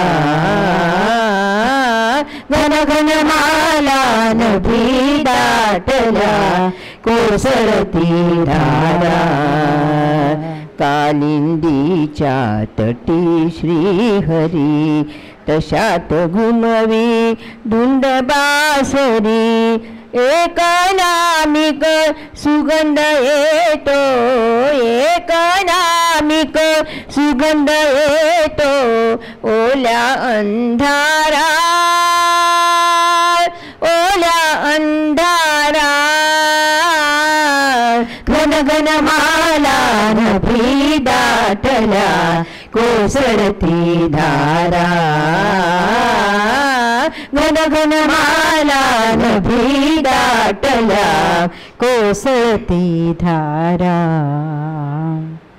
वर्षाकालीन सायंकाळी, वर्षाकालीन सायंकाळी लुक लुक करीती दिवे गोकुळी, लुक लुक करीती दिवे गोकुळी, उगाच त्याच्या पाठीस लागे, उगाच त्याच्या पाठीस लागे भिर भिरता वारा, भिर भिरता वारा, घन घन माला नभी दाटल्या कोसळती धारा, घन घन माला नभी दाटल्या कोसळती धारा, कृष्ण विहरिणी कोणी गवळण, कृष्ण विरहिणी कोणी गवळण, तिला अडविते कवाड अंगण, तिला अडविते कवाड अंगण, अंगणी अवघ्या तळे साचले, अंगणी अवघ्या तळे साचले भिजले जलधारा, भिजले जलधारा, घन घन माला नभी दाटल्या कोसळती धारा, घन घन माला नभी दाटल्या कोसळती धारा, घन घन माला नभी दाटल्या कोसळती धारा. धन्यवाद. यानंतर युगपुरुष लोकमान्य टिळक यांचं फक्त आपण चित्र पाहूया, कारण हा कार्यक्रम खास बसवला गेला होता. आणि वृद्धाश्रमांना भेटी देणं, कारण वृद्धाश्रम पुस्तिका काढताना वृद्धाश्रमांना भेटी देणं हा एक नवीन उपक्रम होता. आणि त्यावेळेला 30 ते 40 वृद्धाश्रम आम्ही पालथे घातले, तिकडच्या ज्या गोष्टी आहेत आम्ही पडताळल्या आणि त्याप्रमाणे आम्ही अगदी थोडक्यात दिलासाची संलग्न हेल्पलाईन त्याचाच एक भाग वृद्धाश्रम या संकल्पनेच्या कार्यप्रणालीविषयी आपण थोडंसं जाणून घेऊया. सर्वप्रथम एक अत्यंत समाधानाची बाब म्हणजे वृद्धाश्रम या विषयावर पूर्वदूषित ग्रह कमी झालेले दिसतात. ज्येष्ठ नागरिक या पर्यायाचा जरा सकारात्मक विचार करू लागले आहेत. सगळं आयुष्य सुखासमाधानानं आनंदानं पार पडलं आहे, जबाबदाऱ्याही संपलेल्या आहेत, परंतु वृद्धापकाळी परावलंबित्व आलं तर कसा निभाव लागावा हा नको वाटणारा अप्रिय विचार मनाला नेहमी स्पर्शून जातो. अशावेळी वृद्धापकाळ अधिकाधिक सुसह्य कसा होईल यासाठी ज्येष्ठांनीच विचार करायला नको का? बदलत्या परिस्थितीनुरूप आपण बघतोच की अथश्री किंवा न्यू लाईफ यासारख्या ज्येष्ठ नागरिकांच्या वसाहती आकार घेऊ लागल्या आहेत. असिस्टेड लिव्हिंगचाही एक पर्याय आहे, जेथे ज्येष्ठांच्या सर्वतोपरी गरजा लक्षात घेऊन सर्व सोयी उपलब्ध करून दिलेल्या असतात. दर्जेदार तसेच आपल्या आर्थिक क्षमतेनुसार व सोयीनुसार वृद्धाश्रमांची निवड करण्याचा विचार ज्येष्ठ नागरिक अलीकडे करताना दिसतात. हेल्पलाईनचं काम करताना हे प्रकर्षानं जाणवलं की येणारे ज्येष्ठ बहुतांशी आटोकाट प्रयत्न करून सुद्धा कुटुंबियांसोबत जुळवून घेता येत नाही. घरातील विसंवादाने वैतागलेले, मानसिक आणि शारीरिक छळाने ग्रासलेले, प्रसंगी मुलांनी केलेल्या फसवणुकीमुळे बेघर झालेले, कुटुंबाला आपण अडगळ वाटतोय का अशी नैराश्याची भूमिका घेऊन डिप्रेशनच्या गर्तेत जाण्याची शक्यता असणारे ज्येष्ठ नागरिक हेल्पलाईनच्या ऑफिसमध्ये खूप आशेने येतात. प्रथम आम्ही त्यांचं समुपदेशन करतो आणि शेवटी मात्र वृद्धाश्रमाचा पर्याय त्यांना सुचवावा लागतो. या ठिकाणी एक प्रसंग मात्र आवर्जून सांगावासा वाटतोय. हेल्पलाईनला एक विधवा वृद्धा मदतीच्या अपेक्षेने आल्या होत्या. 2 मुली, एक विवाहित आणि दुसरी मतिमंद. आर्थिक बळ नव्हतं, फसवणूक होऊन त्याही बेघर झालेल्या होत्या. त्यावेळी आनंदधामचे व्यवस्थापक श्रीयुत शशिकांत गानू यांनी आपल्या वृद्धाश्रमात त्यांची सोय करून देऊन आपल्याला मोलाची मदत केली. जोपर्यंत शारीरिक आणि बौद्धिक क्षमता कार्यरत आहेत तोपर्यंतच मानसिक तयारी करून योग्य निर्णय घ्यावा. आश्रमातील स्नेही सोबतीच आपले आप्तेष्ट होतात. शिस्तीत वेळोवेळी सांभाळली जाणारी दिनचर्या, वैद्यकीय सेवा, मनोरंजन सगळ्याच सेवा एका छताखाली उपलब्ध होतात. म्हणून वृद्धाश्रम या विषयाचा विचार करायला काहीच हरकत नाही. वृद्धाश्रमाच्या संदर्भात सांगायचं म्हणजे लोकमान्य सेवा संघाकडून श्रीयुत संत यांच्या कार्यकाळात महाराष्ट्रातील निवडक वृद्धाश्रमांची पुस्तिका इच्छुक ज्येष्ठांना अल्पदरात देण्यास सुरुवात झालेलीच होती. आता हे काम दिलासाची हेल्पलाईन करीत आहे. सध्या 13व्या पुस्तिकेच्या अपडेट करण्याच्या प्रकाशनाचेही कार्य चालू आहे. वृद्धाश्रम या विषयावरील जागरूकता व अद्ययावत माहितीसाठी हेल्पलाईन अनेक प्रकारे प्रयत्न करीत असते. वृद्धाश्रमांना भेटी देणं, अनेक वृद्धाश्रमातील संचालकांचा मेळावा भरवणं. असा मेळावा आत्ताच सांगितलं आपल्याला की 2015 साली भरवला होता. संस्थेच्या चालकांना दिलासात बोलवून त्यांच्या आश्रमांविषयी व्यवस्थित जाणून घेणं. शिवाय आमचे स्वयंसेवक शक्य असेल तिथे स्वतः जाऊन माहिती मिळवतात. अशा वेळोवेळी अपडेट केलेल्या वृद्धाश्रम पुस्तिका हेल्पलाईनच्या कार्यालयात उपलब्ध आहेत. हेल्पलाईनच्या संबंधात राबवलेले आणि वृद्धाश्रमाच्या संदर्भात राबवलेले उपक्रम 2015 एक आपण कार्यक्रम केला होता, वृद्धाश्रम एक संकल्पना. यात आनंदधामचे व्यवस्थापक श्रीयुत शशिकांत गानू, आनंदधामचे कार्यवाह श्रीयुत प्रभाकर ठोसर, जिजीबाई धर्मशालेच्या अधिकारी तृप्ती जाधव, चैतन्य वृद्धाश्रम प्रमुख उषा टोळे यांच्याशी संवाद साधून आपण त्यांच्या कार्यपद्धतीविषयी जाणून घेतले होते. 15 जानेवारी 2016ला वृद्धाश्रमांना भेटी देण्यासाठी दिलासानी एक अभ्यासू सहल आयोजित केलेली होती. मीराघर कामशेत येथील वृद्धाश्रमात आम्ही 1 दिवसाचं वास्तव्य करून जवळपासच्या वृद्धाश्रमांना जाऊन भेटी दिल्या होत्या. त्यात कुष्ठरोग निवारण समिती शांतवन, त्यांची शाखा राजीव रंजन आधारवड आदिवासी आश्रम, रामकृष्ण निकेतन वृद्धाश्रम, शांतिकुंज सेवाश्रम हरिग्राम, विरंगुळा ज्येष्ठ नागरिक संघ रेवदांडा, परहूर श्री समर्थ कृपा आश्रम, अहिल्या मंडळ, पेण, कंपॅनियन हेल्थकेअर सेंटर कळवा, मायभूमी चॅरिटेबल ट्रस्ट, वानप्रस्थाश्रम तळेगाव, सावली तळेगाव दाभाडे, जांभूळपाडा आनंदधाम, विश्रामधाम हे जे CKPचे आहे तळेगाव येथे, सिल्वर इनिंग्स पनवेल अशी एक ती सहल आयोजित करून बऱ्याच वृद्धाश्रमांना आम्ही भेटी दिल्या होत्या. 2018 साली पुण्यातील वृद्धाश्रमांना भेटी देण्याची योजना आखली. त्यात मधुरभाव पुणे औंध, जनसेवा foundation Panshet, rainbow day care centre सावली चांदणी चौक, साधना विलेज कोथरूड, देवतरू पुणे, निवारा पुणे, SRCF फाउंडेशन बाणेर, मातोश्री कर्वेनगर पुणे, माऊली सेवा धनकवडी, जिव्हाळा पुणे, अनामय रत्नागिरी, विवेकानंदालय वेळणेश्वर, सहभाव मुंबई, आई घर मुंबई अशा आणखी कितीतरी वृद्धाश्रमांना भेटी घेऊन आम्ही त्यांची कार्यपद्धती, तिथले वातावरण आणि गुणवत्तेचा अंदाज घेत असतो.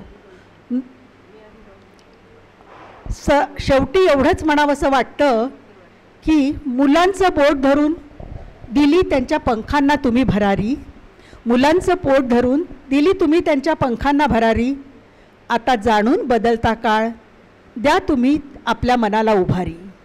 नको कुरवाळणं हट्टी वृत्तीला, नको कुरवाळणं हट्टी वृत्तीला, सहज मात कराल परिस्थितीवर. विवेकी मनाचे दीप उजळले तर पानगळही वाटते सुंदर, पानगळही वाटते सुंदर. धन्यवाद. हॅलो, आपण ह्याच्या पुढच्या सत्राकडे जाऊया. पुढच्या आत्ताच्या म्हणजे 2019-20च्या नंतर, जेव्हा 19चा डिसेंबर झाला त्यानंतरचा, कारण आता नूतन वर्षाभिनंदन म्हणून त्यांनी पाहिले होते फोटो, त्यानंतर पुढे काय झालं ते आता ऐकूया. करोनाच्या काळातसुद्धा दिलासा स्वस्थ बसलेलं नव्हतं. ऑनलाईन दिलासा हे सगळी जबाबदारी नीलम वराडकर यांनी घेतली होती आणि त्या संबंधाने तुम्हाला आता सगळी माहिती मिळेल. 23 मार्च 2020ला घोषित झालेला लॉकडाऊन पुढे पुढे सरकत राहिला. दैनंदिन जीवनाचा परीघ आकसू लागला. उंबरठा मर्यादा झाली.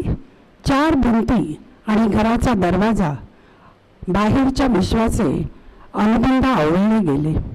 दर गुरुवारी नटून तटून 4 वाजता भेटणाऱ्या दिलासा सभासदांची तर अगदीच उचंबना झाली.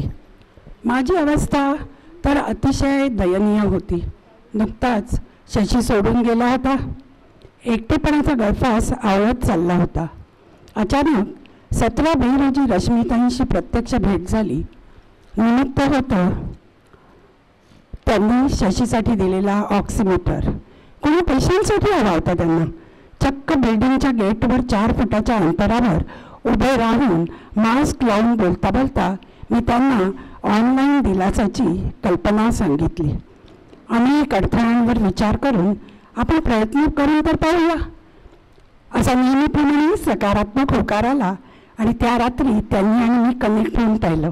नंतर बागेश्रीताईंना व्हिडिओ कॉलवर घेतलं आणि आम्ही तिघी कनेक्ट झालो. कळलं की झूम ॲप 20 मिनिटं फ्री मिळतंय. शिलाला आणि प्रधानांना सांगितलं आणि दिलासाची मीटिंग घेतली. 28 मे रोजी पहिला ऑनलाईन दिलासा सादर केला. विषय होता अचानक लॉकडाऊन घोषित झालेलं, उडालेली तारंबळ. 4 वाजता या कार्यक्रमात 7 सभासदांनी भाग घेतला. प्रत्येकासाठी आपले अनुभव सांगण्याची वेळ होती फक्त 3 मिनिटं आणि चक्क बोलताना आता आमची वेळच संपली. व्हॉट्सअप ग्रुपवरून दुसरा कार्यक्रम पोस्ट केला. विषय स्वरचित कविता. अशा प्रकारे कार्यक्रम दर गुरुवारी घ्यायचा, 15 दिवसांनी घ्यायचा की 1 महिन्यानी. बाहेरील परिस्थिती पाहता 1 महिना खूप मोठा काळ वाटत होता. म्हणून मला वाटलं गुरुवारी घेऊया, पण दर आठवड्याला गुरुवारी कार्यक्रम करणार कोण, विषय काय घ्यायचे, सहभागी कोण होणार, ही जबाबदारी कोण घेणार, हे प्रश्न आले. टी व्हीवर कार्यक्रम नाही, चित्रपट नाही, इंटरनेटवर कुठले नवीन कार्यक्रम नाहीत.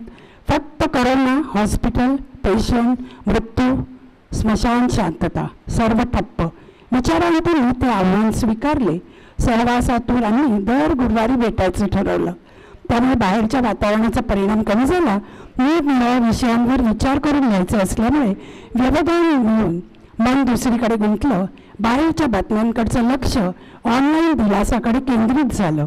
मानसिक आरोग्य सकारात्मकता आली आणि त्यामुळे बाहेर काहीही झालं तरी आपल्याबरोबर सगळे आहेत, आपण एकटे नाही ही भावना रुजली. सर्वांना दिलासाचा एक खंबीर आधार मिळाला आणि खरोखरच त्या दिवसात दिलासाने आपला अर्थ सार्थ केला. 23 सभासद कनेक्ट झाले. स्मार्टफोनचा वापर कसा करायचा इथपासून सुरुवात होती. फोनवरूनच सभासदांना झूम लिंकवर कसं कनेक्ट व्हायचं ते समजावलं. लिंक पाठवल्यावर कनेक्ट होण्यात सोप्यात सोपं करून दिलं. ना पासवर्ड, ना रजिस्ट्रेशन, ना पिन. पाठवलेल्या लिंकवर 4:30 वाजता तुम्ही फक्त निळ्या ओळींना टच करा आणि कनेक्ट व्हा. Video call connect, mute, unmute एवढंच काय, पण Marathi typing, voice recording, selfie हे सर्व स्मार्ट दिलासा सदस्य फोनवरूनच शिकले. टेक्नोसेव्ही झाले. सभासदांची संख्या वाढतच होती. मीरा आनंदाने तांत्रिक बाजू सांभाळू लागली. 8 सभासद कनेक्ट होऊ लागले. पुणे, सांगली, साताराच काय, पण इंग्लंड, ऑस्ट्रेलिया, अमेरिका इथूनही सभासद कनेक्ट झाले. सर्व काही सुरळीत चालू असताना कोविड-19 चीनमधून आल्यामुळे सर्व चीनी वस्तूंवर बहिष्कार घालण्याचे घातले. त्यात झूम ॲप चायनीज आहे अशा वावड्या उठल्या. तुम्ही ते वापरलात तर तुमचा बँक बॅलन्स गायब होईल. गंमत म्हणजे झूम चायनीज नव्हतंच. असं काही नाही हो, काही नाही हो असं समजवताना माझ्या नाकी न आले तरीही जिद्दीने नवीन नवीन विषय देऊन सातत्याने गुरुवारी कार्यक्रम करतच राहिलो. सभासदांनी उत्कृष्ट प्रतिसाद दिल्यामुळे एकदाही खंड पडला नाही. दर गुरुवारी एक असे 100 कार्यक्रम आम्ही करू शकलो. पाहूया एक झलक त्या 20 मिनिटांची. वी आर लाईव्ह नाव. Neelam, you can start. Thank you भाग्यश्रीताई. पाहूया एक झलक त्या 20 मिनिटाची. ऑनलाईन दिलासात आपलं सहर्ष स्वागत. आजचा विषय ऑनलाईन दिलासाची ती 2 वर्ष.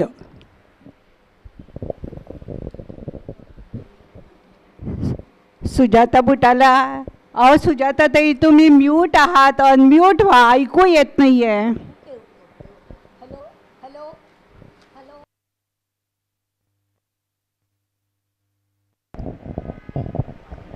हॅलो. करोनाच्या काळात ज्येष्ठांकरता ऑनलाईन दिलासा नावाचा मंडप उभा केला. तेथे मोगऱ्याचा वेल लावला. अनेक फुलांनी तो बहरला. सर्वांना प्रसन्न करत गेला. दर गुरुवारी नवीन विषय, सर्व ज्येष्ठ व्यक्तींचा सहभाग. ज्येष्ठ व्यक्ती म्हणजे मोगरा. त्यांचा गंध दरवळला. एक गंध दरवळला. अवघा रंग एकची झाला. मनस्पर्शी होऊन स्पर्शून गेला. कसा झाला इज्जतीचा फलुदा फार. त्यामध्ये चारोळ्यांची चव बार बार. तिळगुळ घ्या, गोड गोड बोला. मैत्रिणी मैत्रिणी सहजतेने बोलल्या. मुंबई मेरी जान, भारत देश महान. नाही कशी म्हणू मी, मला त्याचा अभिमान. मी दुर्गा झाले आहे जगभर. पंचकन्या नाव त्यांचे अजरामर. कल आज कल युगाची चर्चा आहे. स्त्री श्रेष्ठ की पुरुष श्रेष्ठ दोघांनाही समानत्व आहे. लिव्हिंग इन रिलेशनशिप हळूहळू पचनी पडते. कबोलीनामा देण्यास मग जग का घाबरते. समलैंगिक जोडपे दत्तक घ्यावे आम्ही का. गौपनीयता त्याबाबत मग सुखी होऊ का. डिजिटल वस्तू मुलांच्या हातात द्याव्या का.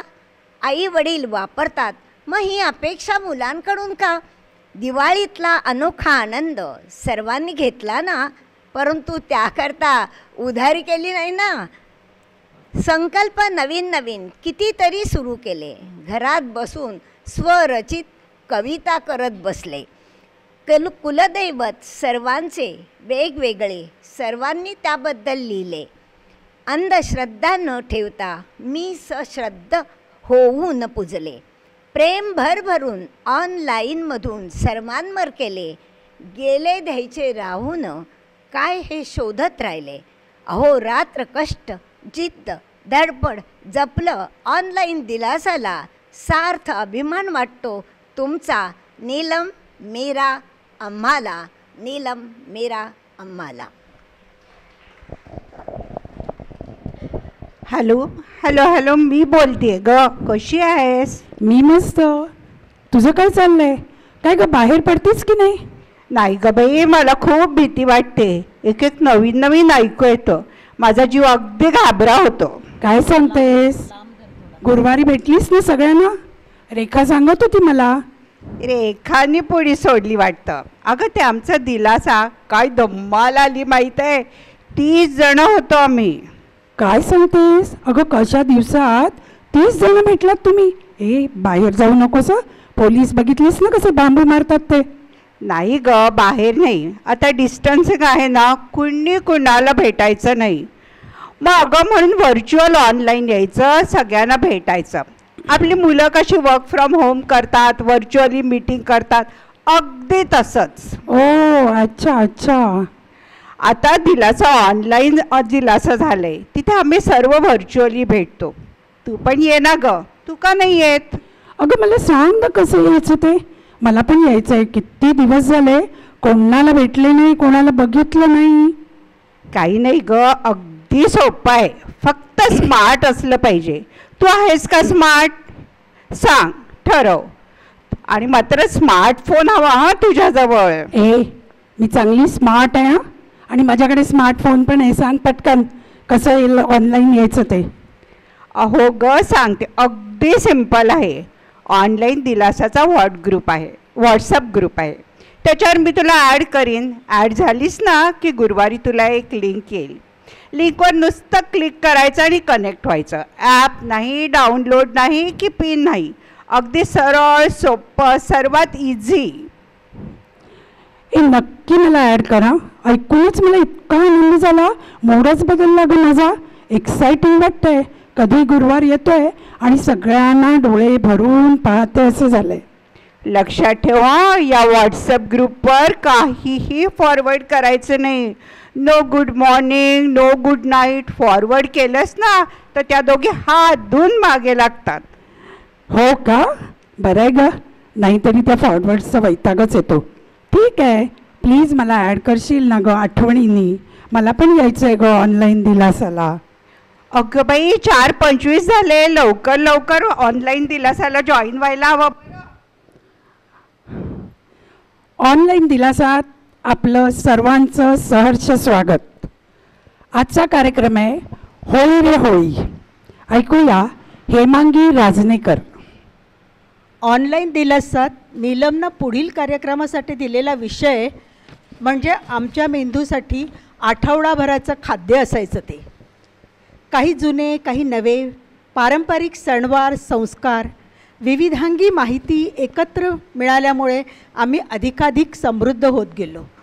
संक्रांत, दिवाळी, भोंडला, होळी यासारख्या सणांच्या आठवणी आमचं बालपण चालवून गेल्या.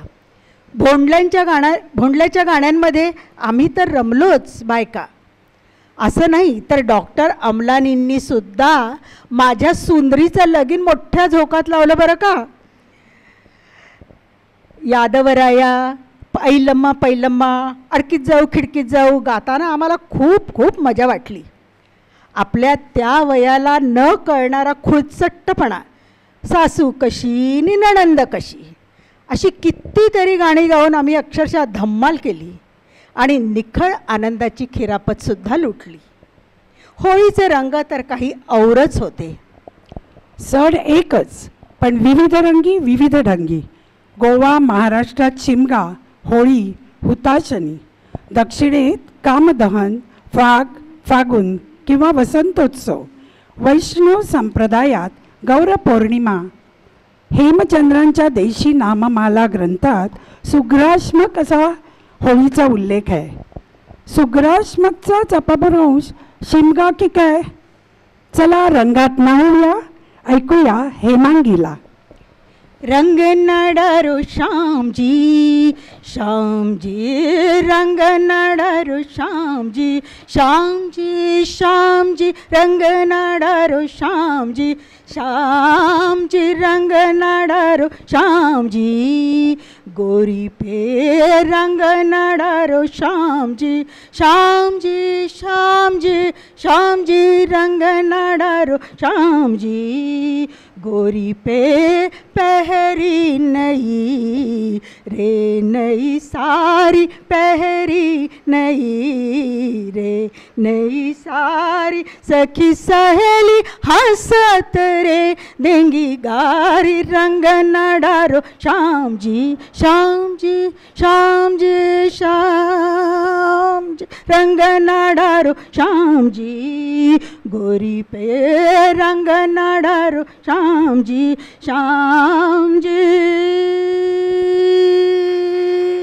कैसे हो खिलाड़ी मानत नाही कैसे हो खिलाड़ी मानत नाही कैसे हो खिलाड़ी मानत नाही बरजोरी न करो हटो दूंगी कारी रंग नडारो श्याम जी रंग नडारो श्याम जी रंग नडारो श्याम जी। वाह, क्या बात है। ऑनलाईन दिलासामध्ये सर्वांचं स्वागत। आजचा कार्यक्रम आहे गेले द्यायचे राहून। खूपदा जाणता अजाणता आपल्याकडून कोणासाठी तरी काहीतरी करायचं राहून जातं। ती व्यक्ती पुन्हा कधीही आपल्या संपर्कात येत नाही। तो सल मात्र आपल्याला जन्मभर बोचतो। ती व्यक्ती पुन्हा कधीही भेटत नाही, आठवण येते। यावर 24 सभासदांनी आपले स्वानुभव व्यक्त केले। त्यात डॉक्टर अमलानी सेंचुरी बाजारमध्ये विंडो शॉपिंग करत असताना यमन कल्याणमधील येरी आली पियाबीनं ही धून गुणगुणत होते आणि पाठीमागे असलेल्या सरस्वती, गान सरस्वती किशोरीताई ते ऐकून त्यांचं कसं कौतुक केलं आणि विभासकडे भेटायला बोलावलं, पण ते राहूनच गेलं। हा किस्सा बहारदार होता। दुसऱ्या कार्यक्रमात येत आहेत आपल्यासमोर रुपाली हेगिष्टे। खरंच नीलमताई, विषय मिळाला आणि आठवणींना उजाळा मिळाला। अहो, 1 ना 2 100 विषय डोळ्यापुढे मोरासारखे नाचायला लागले। कोरोनासारख्या जागतिक संकटात जनजीवन विस्कळीत, भयानक वातावरण, जीव गुदमरलेला, अशा अवस्थेत एका मैत्रिणीनं ऑनलाईन दिलासाचं सुचवलं। नीलमताईंशी संपर्क साधला। मोबाईल कसा वापरायचा हेही माहीत नव्हतं। नीलमताईंनी स्मार्टफोनवरून झूम ॲपवर कसं यायचं याचं समुपदेशन केलं आणि मग काय विचारता उभारी आली। लिहितं केलं, एवढंच नाही बोलतंही केलं। एकदा असंच विषयावर लिहिताना बहिणीचा मुलगा गेल्याचं कळलं। हात थबकला, शब्द उमटेनात, सारं संपलं, बेभान झाले। नीलमताईंनी कालाय तस्मै नमः सांगत फुंकर घातली। एवढंच नाही, कार्यक्रमातही सहभागी करून घेतले। बाहेरच्या जीवघेण्या परिस्थितीतही आम्ही उबदार आणि सही सलामत होतो। शेवटचा वर्धापनाचा दिवस, आहाहाहा, अविस्मरणीय।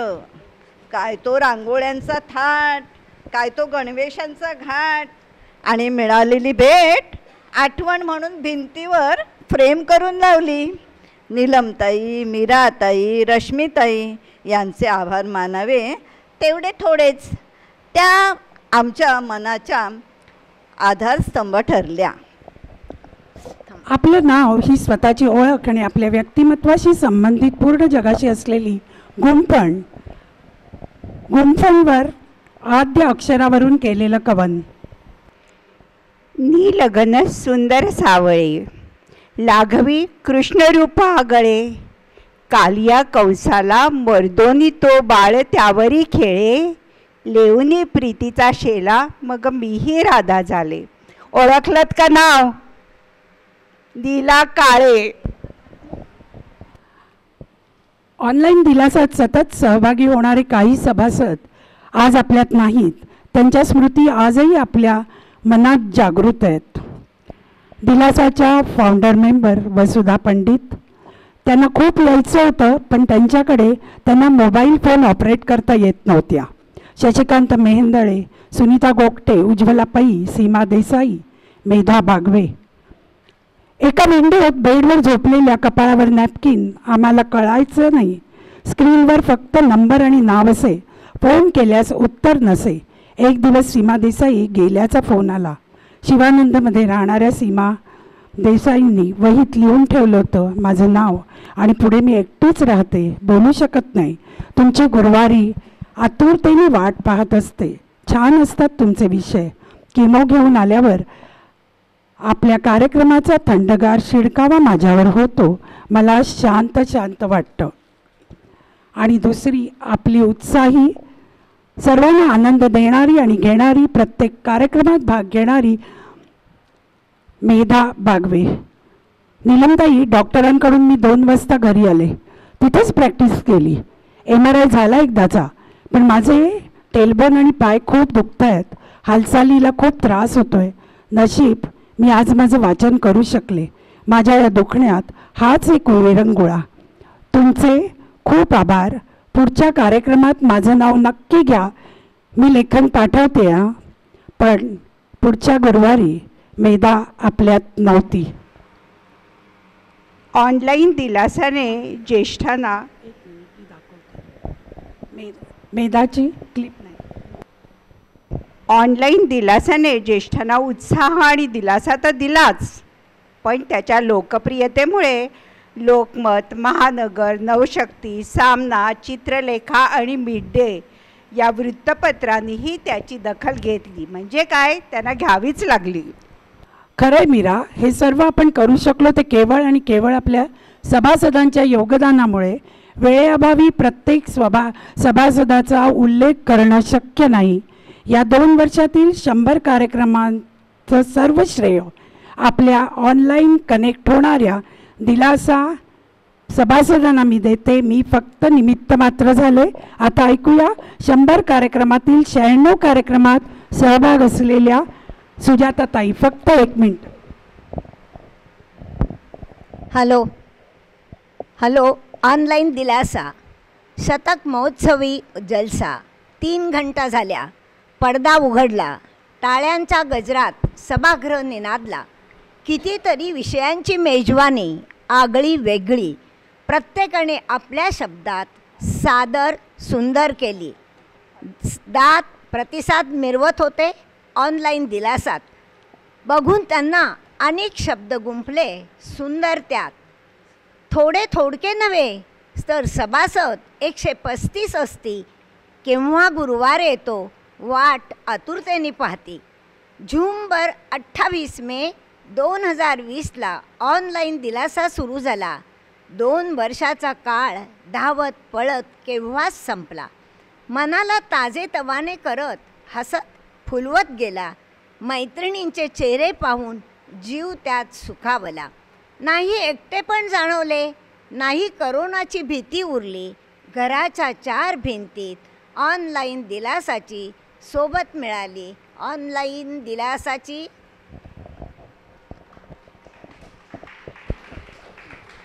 आता शेवटची 5 वर्ष आहेत ती मला वाटतं की आपल्यापैकी बहुसंख्य तेव्हापासून मेंबर्स आहेत.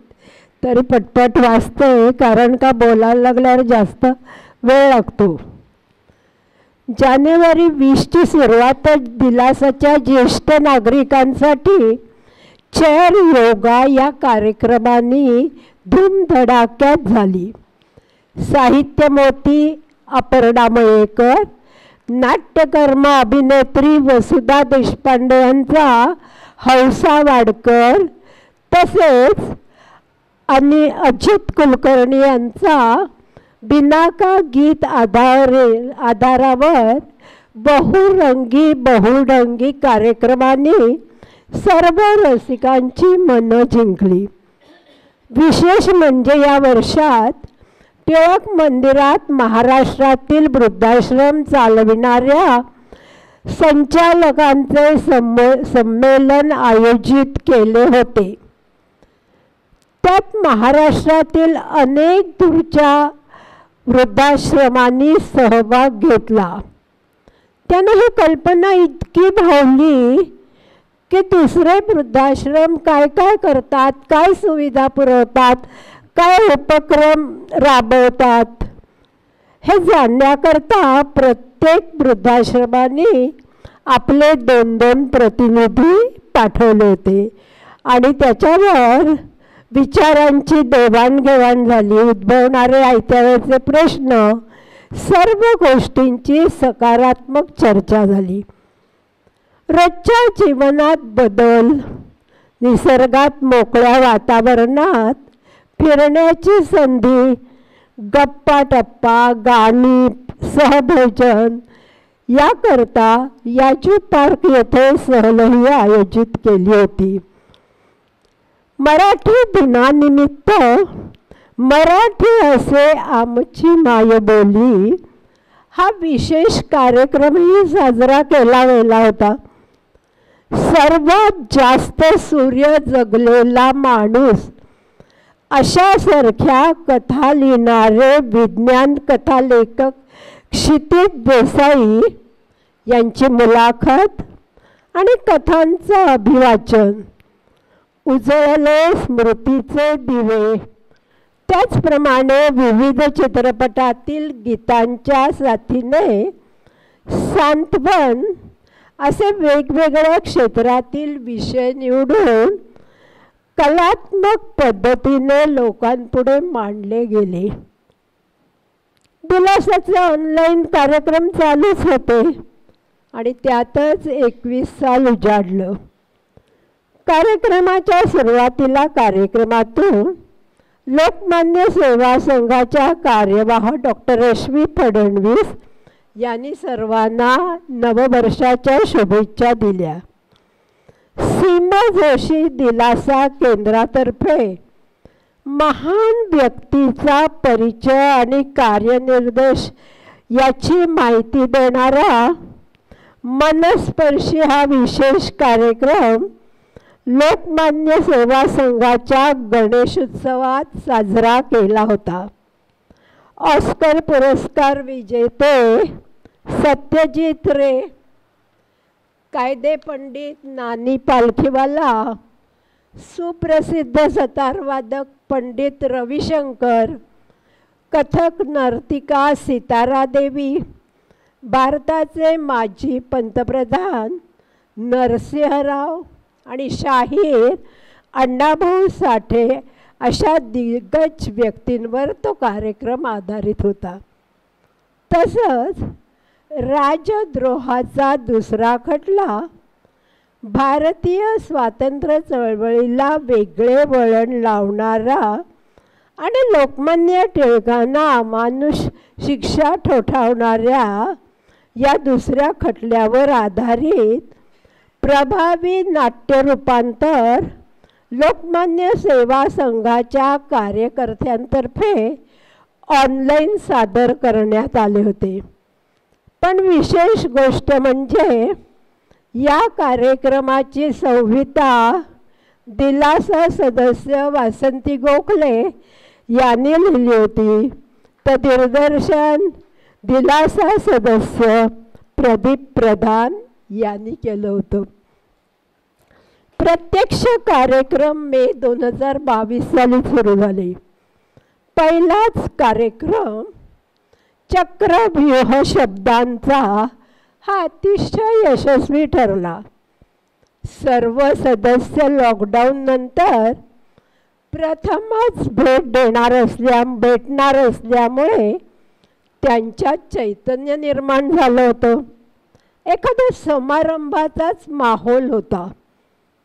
त्यानंतर जरा हटके अंतर्ध्वनी, पर्यावरणवेध, माध्यमातील माणसं, नो इयर दिलासा असे कार्यक्रम संपन्न झाले. दिलासामध्ये अनेक चर्चासत्रे नेहमीच चालू असतात. यावेळेचा विषय होता लॉकडाऊन नंतर विवाह समारंभ मोजक्या लोकात करावेत का थाटामाटात करावेत. हे चर्चासत्र अतिशय गाजलं.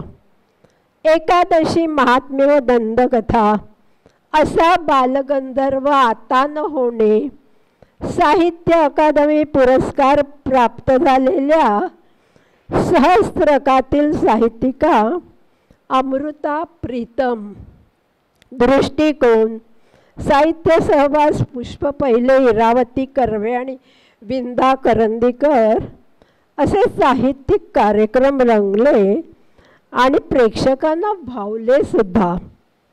श्रावणातील पारंपरिक पाककृती, वाङ्मय, नाट्य, दंतकथा अशा अनेक विषयांवरचे कार्यक्रम सदैव स्मरणात राहतील असेच झाले. विविध विषय निवडून हाताळून अभ्यास करून पूर्ण ताकदीनिशी गुरुवारी दिलासामध्ये सादर करणे ही तर दिलासाची खासियतच. दूरदर्शनच्या 63व्या वर्धापन दिनानिमित्त गोष्ट एका छोट्या पडद्याची हा रंजक कार्यक्रम डॉक्टर केशव साठे आणि अवधूत परळकर पत्रकार यांनी आपल्या अनुभवांवर आधारित सादर केला. तालवाद्यांच्या साम्राज्यात सुप्रसिद्ध तालसम्राट अनिल करजणकर द ग्रेट भेटमध्ये ज्ञानपीठ पारितोषिक विजेते श्री दामोदर आणि शैला मावजो या पती पत्नींची मुलाखत, त्यांच्या पुस्तकातील काही साहित्यिक अभिवाचन असा कार्यक्रम आमच्या प्रेक्षकांना याची देही याची डोळा पाहायला मिळाला. दीपावली सणानिमित्त आशा खाडीलकर आणि साथीदार यांची स्वरदीप संगीतमय मैफल खूपच रंगली. भूप एक सांगीतिक नादयात्रा संगीतशास्त्रज्ञ अशोक रानडे यांना समर्पित केला होता. संवेदनशील कविमनाचा प्रवाह नारायण सुर्वे, लघुपटांचा आस्वाद बहिणाबाई चौधरी आणि भारा तांबे यांच्या स्मृतिदिनानिमित्त त्यांचा जीवन परिचय, हास्य कल्लोळ असे कार्यक्रम झाले. विविध विषयांवर व्याख्याने आयोजित केली होती. मनोबंध, वैद्यकीय इच्छापत्र असावे कसे करावे, राष्ट्रीय गणित दिनानिमित्त गणिताची रंजक सहल, तसेच कवचकुंडले कायद्याची आणि अखेरीस नववर्षाचं स्वागत. सर्वच कार्यक्रमांचे सर्व सदस्यांनी भरभरून कौतुक केले. 2021 साली मार्च महिन्यात आयोजित केलेला पण कोरोनाच्या वावटळीमुळे पुढे ढकलावा लागलेला कार्यक्रम अखंड ज्ञानसाहेब ब्रीदवाक्य असलेले व्रतस्थमी हा ज्ञानमूर्ती गोविंद तळवलकर यांच्या जीवनपट 21 मार्च 2022 नंतर दाखवण्यात आला आणि तो खूप रंगलाही. दिलासाचे 2023 वर्ष मनोरंजन, कला, क्रीडा, वक्तृत्व अशा विविध विषयांनी सजलेले होते.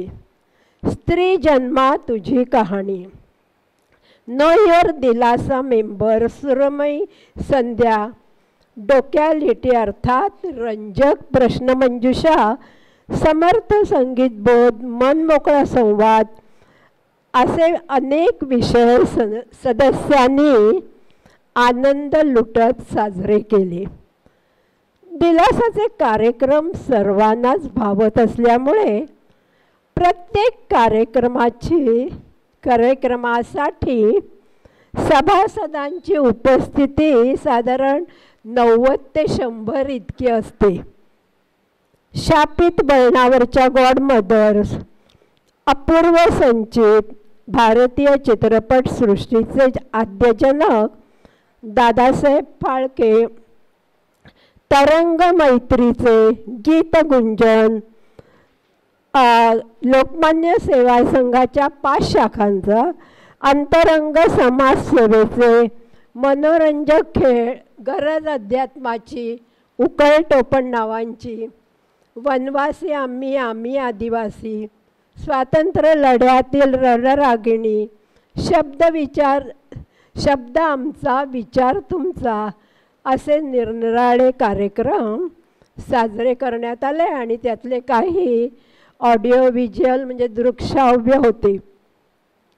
तर सुषमा पौडवाल यांचा कंगोरे विनोदाचे, मेधा अंबर्डेकर आनंदाचे डोही असे संगीत मनोरंजनयुक्त कार्यक्रमही झाले.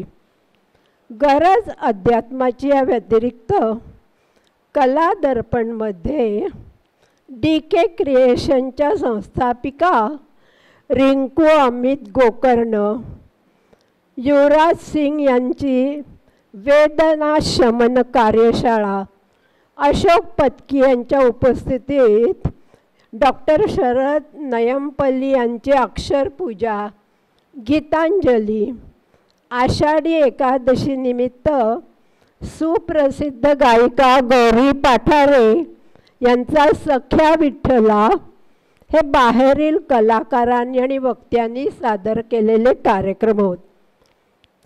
दिग्गज कवी आणि लेखक यांची प्रस्तावना करून त्यांची टोपण नावे ओळखा पाहू म्हणजेच उकळ टोपण नावांची असा प्रश्न मंजुषा श्रोत्यांसमोर मांडणारा आणि साहित्यविषयक ज्ञानाची चाचणी घेणारा स्पर्धात्मक गमतीशीर कार्यक्रम सादर करण्यात आला व नंतर दिग्गज कलाकारांची पोस्टर्स स्टेजवर पाठीमागे भिंतीशी एका माळेत अडकवून ती व्यासपीठावर लावण्यात आली होती.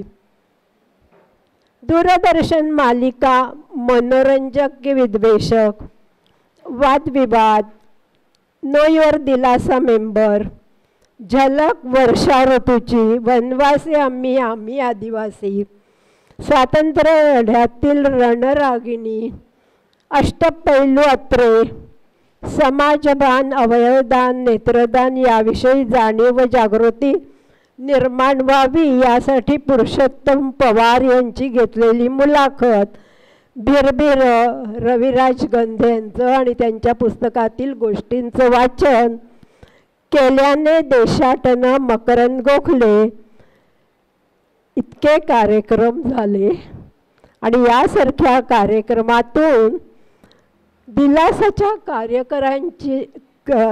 कार्यक्रमांची व्याप्ती किती खोल आणि मनापासून विचार करायला लावते हे दिसून येतं. कोजागिरी पौर्णिमेनिमित्त चंद्र सख्या रे, Greek Mahabharat, story of Helen of Troy, Diwali दिन, दैव जाणीले कोणी, वैदा, स्त्री प्रतिमांचे अवकाश, नववर्षाचे स्वागत असे कार्यक्रम वेगळ्या रंगात आणि ढंगात सादर केले. नेमेची येतो मग पावसाळा, आता हे 24 साल चालू झालं. हे नेमेची येतो मग पावसाळा, हे सृष्टीचे कौतुक जाण बाळा या लोकप्रिय युक्तीनुसार 2024चं नवीन कॅलेंडर लागलं आणि मनात आलं यावर्षी कोणत्या कार्यक्रमाची मेजवानी द्यायची आपण सभासदांना, आणि झालंही तसंच. स्त्रीचे आर्थिक झेप, रुखवत, साने गुरुजी परिचित अपरिचित, राम गणेश गडकरी समग्र दर्शन, दिशा कर्णबधिरांतर्फे कार्यक्रम.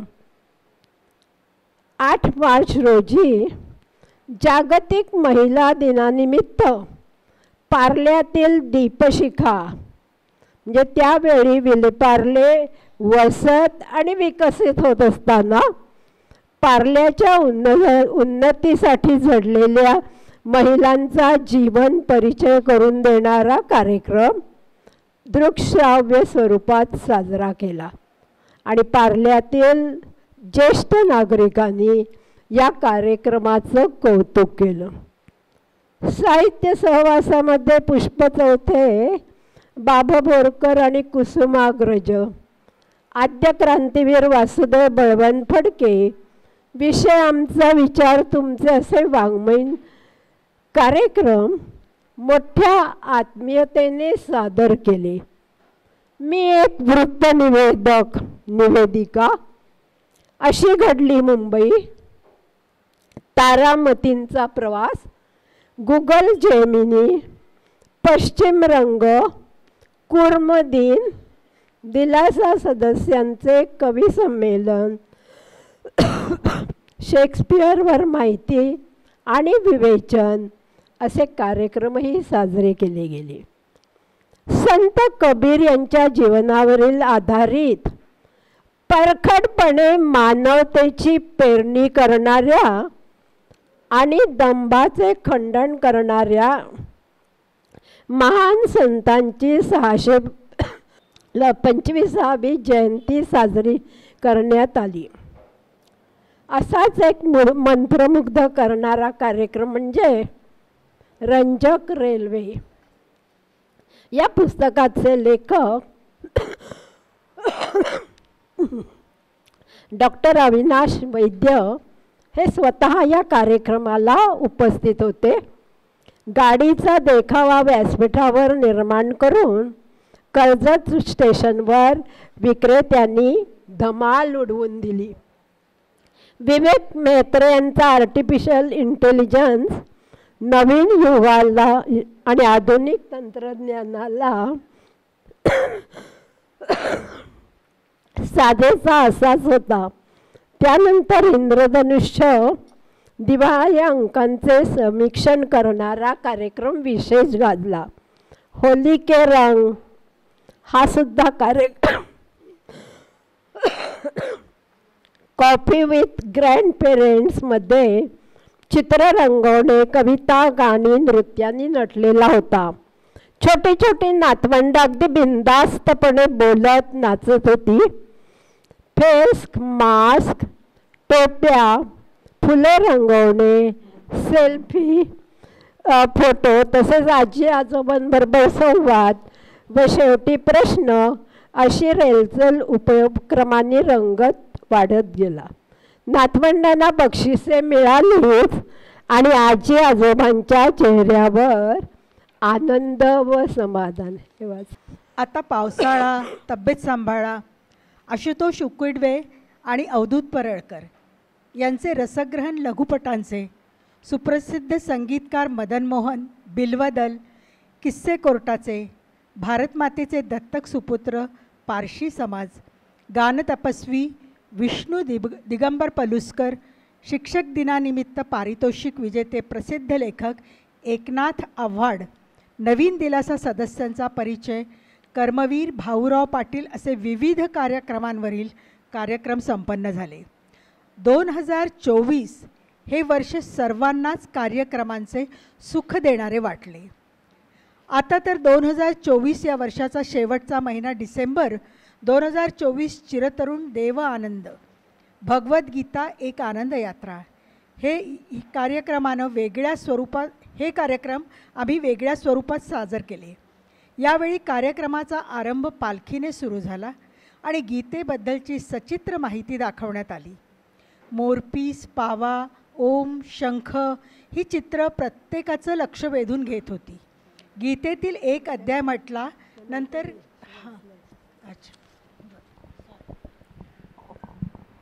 आता हा अहवाल तर संपलेला आहे, पण जरा सगळ्यांनी लक्ष देऊन मुद्दामून ऐका. मला एक विशेष गोष्ट इथे नमूद करायची आहे. ती म्हणजे कार्यकारिणीच्या सदस्या मीरा अर्थात मीरा पेंडसे यांनी गेली काही वर्ष प्रत्येक कार्यक्रमाची रूपरेषा आकर्षक प्रभावी पद्धतीने देणारी पोस्टर सातत्याने तयार केली आहे. त्यांचे आपण टाळ्या वाजवून कौतुक करूया. कार्यक्रम म्हणजे अहवाल संपलेला आहे. कुणाला काही वेळ नाही आहे, पण कुणाला काही दिलासाविषयी बोलायचं असेल तर जरूर इथे येऊन बोला. वेळ फार कमी आहे. बोलायचं आहे का कुणाला? जाहीर करते. सर्वांनी अल्पोपहार बोलायचं आहे कुणाला? या या या.